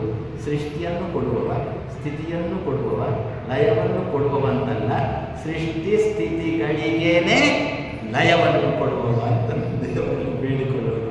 ನಾವು ಸೃಷ್ಟಿಯನ್ನು ಕೊಡುವವ, ಸೃಷ್ಟಿಯನ್ನು ಕೊಡುವಂತ ಉಪಾಸನೆ ಮಾಡಿಬಿಟ್ರೆ ತಥಾಸ್ತು ತಥಾಸ್ತು ತಥಾಸ್ತು ಯಥಾ ಉಪಾಸತೆ ತಥೈವ ಭಕ್ತಿ. ಹುಟ್ಟುತ್ತಾನೆ ಇರು, ಹುಟ್ಟುತ್ತಾನೆ ಇರು, ಹುಟ್ಟುತ್ತಾನೆ ಇರು ಅಂತಾನೆ. ಮಹಾರಾಯ ಹುಟ್ಟಿದ್ದು ಸುಸ್ತಾಯ್ತು, ನೀನೇ ಕೇಳಿದ್ದು ಹುಟ್ಟಿಸುವ ಹುಟ್ಟಿಸುವ ಹುಟ್ಟಿಸುವ ಅಂತ ನೀನೇ ಹೇಳಿದ್ದು. ಹುಟ್ಟು ಹುಟ್ಟು ಹುಟ್ಟು ಹುಟ್ಟು ಅಂತ ನಾನು ಅಂದಿದ್ದೇನೆ. ಹಾಗಾದರೆ ಸೃಷ್ಟಿ ಸ್ಥಿತಿಗಳಿಗೆ ಲಯವನ್ನು ಕೊಡುವವನೇ, ಹುಟ್ಟಿಸಿದಕ್ಕೆ ಪಾಲಿಸು. ನಿಜವಾಗಿ ನಿನ್ನ ಪಾಲನೆ ನನಗೆ ಅಗತ್ಯ ಇಲ್ಲ. ನಮ್ಮ ಮನೆಯಲ್ಲಿ ಏನೋ ಕಾರ್ಯಕ್ರಮ, ಪಕ್ಕದ ಮನೆಯವರಿಗೆ ನಾವು ಹೇಳುವುದಿಲ್ಲ. ಯಾಕೆ ಹೇಳಿದರೆ ಅವರು ಪಕ್ಕದ ಮನೆಯವರಲ್ಲ ಅಂತ ಅರ್ಥ. ಯಾಕೆ ನಮ್ಮ ಜಗಳ ಮಾಡಲಿಕ್ಕೆ ಯಾರಾದರೂ ಬೇಕಾದ್ರೆ ಪಕ್ಕದ ಮನೆಯವರು ಇಟ್ಟುಕೊಂಡದ್ದು. ಅವರ ಹೆಸರು ನೆರೆಕೆರೆ ಅಂತೇಳಿ, ನೆರೆಯಲ್ಲಿ ಕಿರಿಕಿರಿ ಮಾಡುವವರನ್ನು ನೆರೆಕೆರೆ ಅಂತ ಅವರಿಗೆ ಹೆಸರು. ಅವರ ಮೇಲೆ ನಮ್ಗೆ ಆಗೋಲ್ಲ, ಆದ್ದರಿಂದ ಅವರಿಗೆ ಆಮಂತ್ರಣ ಕೊಟ್ಟಿಲ್ಲ. ಆದರೆ ಅವರು ತಿಮ್ಮಣ್ಣಿ. ತಿಮ್ಮಣ್ಣಿ ಅಂದರೆ ಎಲ್ಲಿ ಊಟ ಇದ್ದರೂ ಬಿಡೋಲ್ಲ. ಇಲ್ಲೇ ಶ್ರಾದ್ದ ಏನೋ ನಡೀತಾ ಉಂಟು, ಆ ಘರಂ ಘರಂ ತಿಳ್ಕೊಂಡು ಪರಿಮಳ ಬಡೀತಾ ಉಂಟು, ಊಟ ಕೇಳಲಿಲ್ಲ, ಅದು ಬಂದೇ ಬಿಟ್ಟು. ತಡ್ಕೊಳ್ಳಿಕ್ಕೆ ಸಾಧ್ಯ ಆಗಿಲ್ಲ, ಮನೆಯಲ್ಲಿ ಕೂತ್ಕೊಳ್ಳಿಕ್ಕೆ ಆಗಿಲ್ಲ, ಬಂದೇ ಬಿಟ್ಟು, ಈ ಮನೆ ಊಟಕ್ಕೆ ಬಂದೇ ಬಿಟ್ಟ. ಆವಾಗ ನಮ್ಮ ಸಂಸ್ಕೃತಿಯನ್ನು ಯಾಕೆ ಬಂದ್ರಿ ಅಂತ ಒಂದು ಕೇಳುವ ಕ್ರಮ ಜೋರಲ್ಲೆಲ್ಲ ಸ್ವಲ್ಪ ನಿಧಾನ, ಆದರೂ ಸ್ವಲ್ಪ ಜೋರಲ್ಲೇ ಯಾಕೆ ಬಂದ್ರಿ ಅಂತ ಕೇಳಿ. ಅಲ್ಲ, ನನ್ನ ಮನೆಯಲ್ಲಿ ಒಂದು ಕರು ಕಳುವಾಗಿದೆ, ಅದೇ ಇಲ್ಲಿಗೆ ಬಂದಿದ್ದು ಅಂತ ನೋಡ್ಕೊಂಡು ಹೋಗ್ಬೇಕು ಅಂತ ಬಂದದ್ದು ಊಟಕ್ಕೆ. ಅದು ಊಟಕ್ಕೆ ಬಂದರೆ ಹೇಳಲಿಕ್ಕಾಗೋಲ್ಲ. ಅದಕ್ಕೇನು ಮಾಡಿದ, ನನ್ನ ಮನೆಯಲ್ಲಿ ಒಂದು ಕರು ಕಳವಾಗಿದೆ, ಅದೇನಾದರೂ ನಿಮ್ಮ ಮನೆಗೆ ಬಂದಿದ ಅಂತ ನೋಡಿಕೊಂಡು ಹೋಗೋಣ ಅಂತ ಬಂದೇ ತಂದೆ. ಯಜಮಾನ ಸರಿ ಬಂದಿರಲ್ಲ, ಬಂದದ್ದಕ್ಕೆ ಊಟ ಮಾಡಿ ಹೋಗಿ ಅಂದರೆ ಅರ್ಥ ಮುಂದೆ ಬರಬೇಡಿ ಅಂತ ಉಂಟು. ನಮ್ಮ ಕ್ರಮಗಳೆಲ್ಲ ಉಂಟಲ್ಲ, ನಮ್ಮ ಸಂಸ್ಕೃತಿ, ಭಾರತೀಯ ಸಂಸ್ಕೃತಿ. ಅದರಿಂದ ಬಂದದ್ದಕ್ಕೆ ಊಟ ಮಾಡಿ ಹೋಗಿ ಪುನಃ ಹೇಳಬೇಕಾಗಿಲ್ಲ, ಇನ್ನು ಮುಂದೆ ಬರಬೇಡಿ ಅಂತ ಹೇಳಬೇಕಾಗಿಲ್ಲ. ಅಂಡರ್ಸ್ಟ್ಯಾಂಡ್, ಅದರಲ್ಲಿ ಗೊತ್ತಾಗ್ಬಿಡಿ ಅಲ್ವೋ. ಅದೇ ರೀತಿಯಲ್ಲಿ ಹುಟ್ಟಿಸಲೇ ಬೇಡ ಎನ್ನ ಹುಟ್ಟಿಸಿದಕ್ಕೆ ಪಾಲಿಸದೇನಂತ ಈ ರೀತಿಯಾದ ಪಾಲನೆ ಕೊಟ್ಟು ಇನ್ನೊಬ್ಬರ ಮುಂದೆ ದೈನ್ಯಾವಸ್ಥೆಯಲ್ಲಿ ಕೈ ಒಡ್ಡಿ ಬದುಕತಕ್ಕಂತಹ ಜೀವನ. ಧನದಾಸೆಗಾಗಿ ನಾನು ಧನಿಕರ ಮನೆಗಳ ಕೊನೆ ಬಾಗಿಲಲ್ಲಿ ನಿಂತು ತೊಳಲಿ ಬಳಲಿದೆನೋ ಶ್ರೀಕಾಂತ ನನಗಿಷ್ಟು ದಯಮಾಡುವ ತಂದೆಯೇ. ಹಾಗಾದರೆ ದೇವರ ಹತ್ರ ಬೇಡುವುದೇನು ಅಂತ, ಸೃಷ್ಟಿ ಸ್ಥಿತಿ ಲಯವನ್ನು ಕೊಡುವಂತಲ್ಲ, ಎನ್ನ ಸೃಷ್ಟಿ ಸ್ಥಿತಿಗಳಿಗೇನೆ ಲಯವನ್ನು ಕೊಡುವ. ಆಯಿತಾ? ಸೃಷ್ಟಿ ಸ್ಥಿತಿ ಅಪ್ಯಯ ಮೂರಾಯಿತು.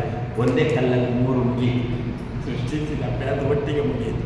ಇನ್ನು ಈಹ, ಈಹ ಅಂದರೆ ಚೇಷ್ಟೆ, ಮತ್ತು ನಿಯತಿ. ನಿಯತಿ ಅಂದರೆ ನಿಯಮ. ನನ್ನ ಚೇಷ್ಟೆಗೆ ಸ್ವಲ್ಪ ನಿಯಮನ ಇಡು, ಲಿಮಿಟೇಷನ್ ಇಡು ಅಂತ. ನಿಯಮನ ಶಬ್ದಕ್ಕೆ ಖುಷಿ ಬಂದಂತೆ ನಮ್ಮ ಚೇಷ್ಟೆ. ಎಲ್ಲಿ ಹೋಗ್ಬೇಕು, ಎಲ್ಲಿ ಬರಬೇಕು, ಏನು ಮಾಡಬೇಕು, ಎಷ್ಟು ಮಾಡಬೇಕು, ಇಲ್ಲವೇ ಇಲ್ಲ, ಮಾಡ್ತಾನೆ ಇರೋದು. ಏನು ಮಾಡ್ತೇವೆ ಅಂತ ಮಾಡುವ ನಮಗೂ ಗೊತ್ತಿರುವುದಿಲ್ಲ. ಅಷ್ಟು ಅದಕ್ಕೆ ಏನು ಹೆಸರು ಗೊತ್ತಾ? ಕಪಿಚೇಷ್ಟೆ ಅಂತ. ಅದಕ್ಕೆ ಕಪಿಚೆ ಎಳ್ಳಷ್ಟು ಪ್ರಯೋಜನ ಇಲ್ಲ, ಏನೇನೋ ಮಾಡ್ತಾನೇ ಇರ್ತಾನೆ.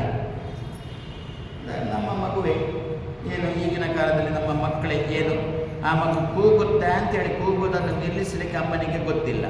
ಅಮ್ಮನಿಗೆ ಹೆರಲಿಕ್ಕೆ ಮಾತ್ರ ಗೊತ್ತು, ಹೊರಲಿಕ್ಕೆ ಗೊತ್ತಿಲ್ಲ. ಮಗುವನ್ನು ಹೇಗೆ ಹೊರಬೇಕು ಅಂತ ಗೊತ್ತಿಲ್ಲ.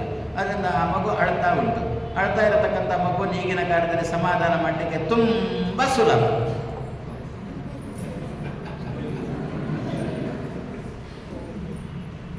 ಸಂಚಾರಿ ದೂರವಾಣಿ ಉಂಟಲ್ಲ, ಅದನ್ನು ಮಗುವಿನ ಕೈಯಲ್ಲಿ ಕೊಟ್ಟೆ ಸರ್, ಅದು ಕೂಡ ಇನ್ನು ಸಾಲದಕ್ಕೆ ನಾಡ್ದು 17ರಿಂದ ಅಧಿಕ ಮಾಸ ಬರುತ್ತೆ.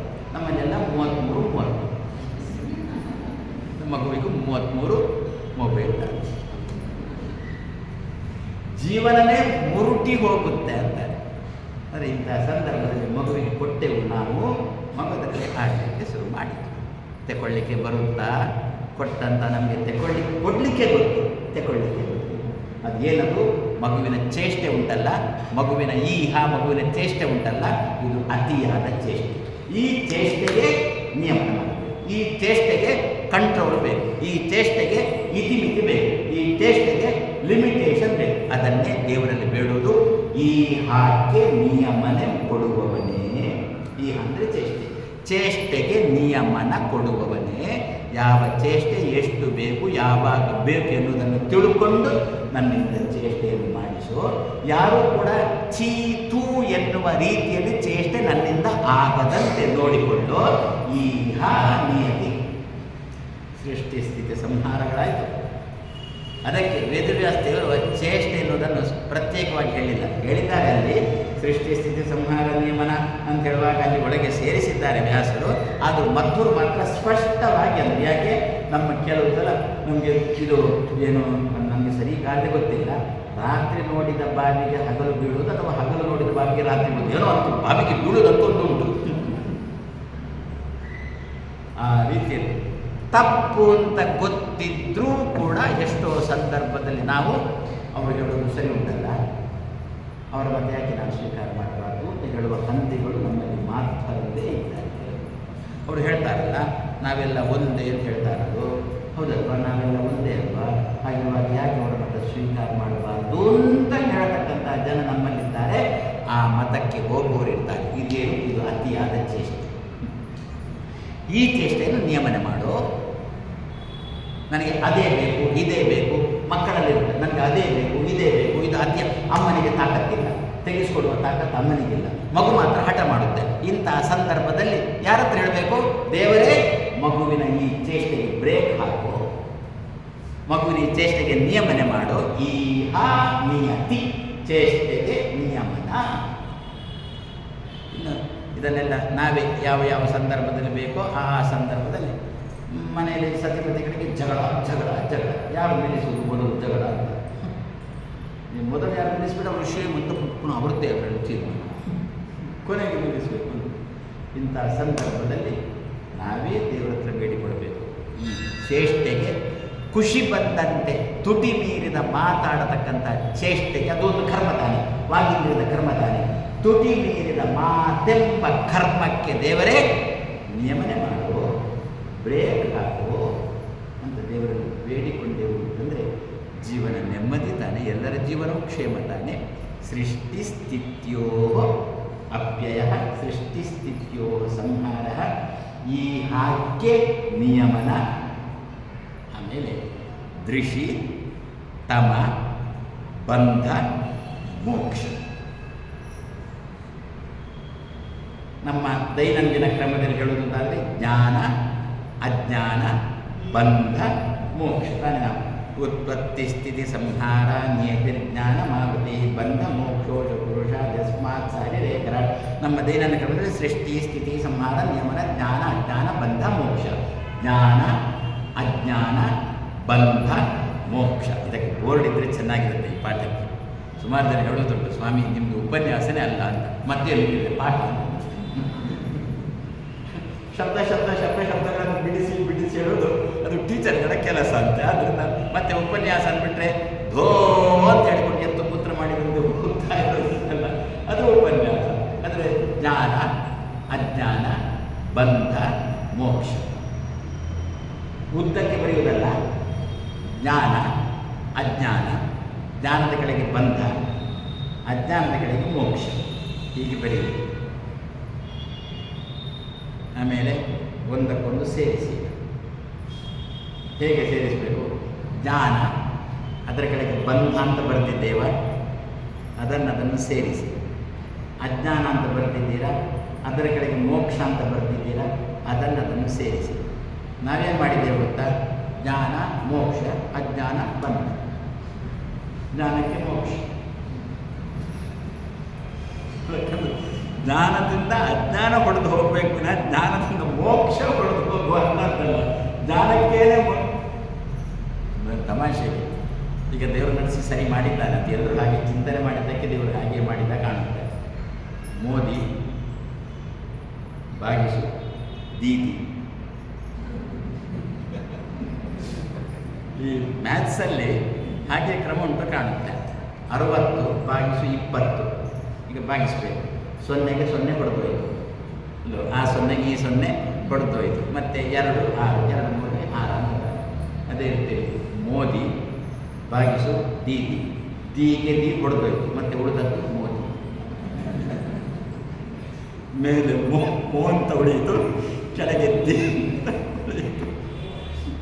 ಅದು ಬಂಗಾಳದಲ್ಲಿ ಮೋದಿ. ಅದೇ ರೀತಿಯಲ್ಲಿ ಜ್ಞಾನ ಅಜ್ಞಾನ ಬಂಧ ಮೋಕ್ಷ ಅಂತ ಉಂಟಲ್ಲ, ಚಿಂತನೆ ಮಾಡುವ ಕ್ರಮ ಹೇಗೆ ಅಂತಂದರೆ, ದೇವರೇ ಏನು ನಿನ್ನ ಜ್ಞಾನ ಕೊಟ್ಟಿದ್ದೀಯಾ, ಏನೋ ಉಪನ್ಯಾಸ ಕೇಳುವುದಿಲ್ಲೋ ಪಾಠ ಕೇಳುವುದು ಏನೋ ಸ್ವಲ್ಪ ನನಗೆ ತಿಳುವಳಿಕೆ ಬಂದಿದೆ, ಆ ತಿಳುವಳಿಕೆಗೆ ಎನ್ನಲ್ಲಿ ಬಂಧನ ಕೊಡು, ಜ್ಞಾನಕ್ಕೆ ಬಂಧನ ಕೊಡು. ಆ ಜ್ಞಾನ ಎನ್ನಲ್ಲಿ ಉಳಿಯಲಿ. ಇನ್ನು ಉಳಿದದ್ದು ಅಜ್ಞಾನ ಮೋಕ್ಷ. ಯಾವುದಕ್ಕೆ ಬಿಡುಗಡೆ ಆಗಬೇಕು? ಅಜ್ಞಾನಕ್ಕೆ ಮೋಕ್ಷ ಆಗಬೇಕು, ಅಜ್ಞಾನಕ್ಕೆ ಬಿಡುಗಡೆ ಆಗಬೇಕು. ನಾವು ದೇವರ ಹತ್ರ ನಿತ್ಯ ಕೇಳುವುದೇನು? ಉತ್ಪತ್ತಿ ಸ್ಥಿತಿ ಸಂಹಾರ ನಿಯಮನ ಜ್ಞಾನ, ಜ್ಞಾನ ಬಂದ ಮೋಕ್ಷ ಕೊಡುವ ಅಂತಂದು ಇಷ್ಟಕ್ಕೆ ತಂದುಬಿಟ್ಟು ಮಳೆ ಬಂದಂತೆ, ಬೆಂಗಳೂರಲ್ಲಿ ಮಳೆ ಬಂದಂತೆ, ಏನಾಯಿತು ಏನು ಹೋಯ್ತು ಅಂದರೆ ಗೊತ್ತಿಲ್ಲ. ನಿಧಾನವಾಗಿ ಕೇಳಿಬಿಟ್ರೆ ದೇವರು ನಮಗೆ ಬೇಕಾದಷ್ಟೇ ಅಲ್ಲೋ, ನಮಗೆ ಬೇಕಾದ್ದನ್ನು ಕೊಡ್ತಾನೆ. ಜ್ಞಾನಕ್ಕೆ ಬಂಧನವನ್ನು ಕೊಡು, ಅಜ್ಞಾನಕ್ಕೆ ಬಿಡುಗಡೆಯನ್ನು ಕೊಡು. ಇಷ್ಟು ತನಕ ಏನಿತ್ತು ಜ್ಞಾನಕ್ಕೇನೆ, ಅದೇ ನಾನು ಮೊನ್ನೆ ಹೇಳಿದ್ದೆ ಕಾಣುತ್ತೆ. ಉಪನ್ಯಾಸ ಮುಗಿಸಿ ಹೋಗುವಾಗ ಸ್ವಾಮಿಗಳು ಸ್ವಾಮಿಗಳು ಬಂದಿದ್ದಾರೆ, ಏನು ಉಪನ್ಯಾಸ ಮಾಡ್ತಾ ಇದ್ದಾರೆ, ಏನು ಭಾಗವತ ಏನು ಹೇಳಿದ್ರು ಅವರ ಹತ್ರನೇ ಕೇಳಿ. ಇನ್ನೂ ಇದ್ದಾರೆ, ತುಂಬ ಹೇಳಿದ್ರು. ಏನು ದೇವಿಗೆ ಅದೇನಾಗಬೇಕು? ನಾವು ಕೇಳಿದ್ದು ನಮ್ಮಲ್ಲಿ ಮರೀಬಾರ್ದು, ನಮ್ಮಲ್ಲಿ ಉಳಿಬೇಕಾದ್ರೆ ದೇವರ ಹತ್ರ ಬೇಡುವುದು ಜ್ಞಾನಕ್ಕೆ ಬಂಧವನ್ನು ಕೊಡೋ. ಯಾವುದು ಹೋಗಬೇಕು? ಅಜ್ಞಾನ ಹೋಗಬೇಕು, ಅಜ್ಞಾನಕ್ಕೆ ಬಿಡುಗಡೆಯನ್ನು ಕೊಡು ಅಂತ ಹೇಳಿಕೊಂಡು, ಸೃಷ್ಟಿ ಸ್ಥಿತಿಗಳಿಗೆ ಸಂಹಾರ, ಚೇಷ್ಟೆಗೆ ನಿಯಮನ, ಜ್ಞಾನಕ್ಕೆ ಬಂಧ, ಅಜ್ಞಾನಕ್ಕೆ ಮೋಕ್ಷ ಯಾರಿಂದ ಆಗುತ್ತೋ ಸತ್ಯಂ ಪರಂ ಧೀಮ ಅಂತ ದೇವರನ್ನು ಧ್ಯಾನ ಮಾಡೋಣ ಎಂಬಲ್ಲಿಗೆ ಮುಗಿಸ್ತಾ ನಾಳೆ ಸಾಯಂಕಾಲ ಪುನಃ 6 ಗಂಟೆಗೆ ಸೇರೋಣ.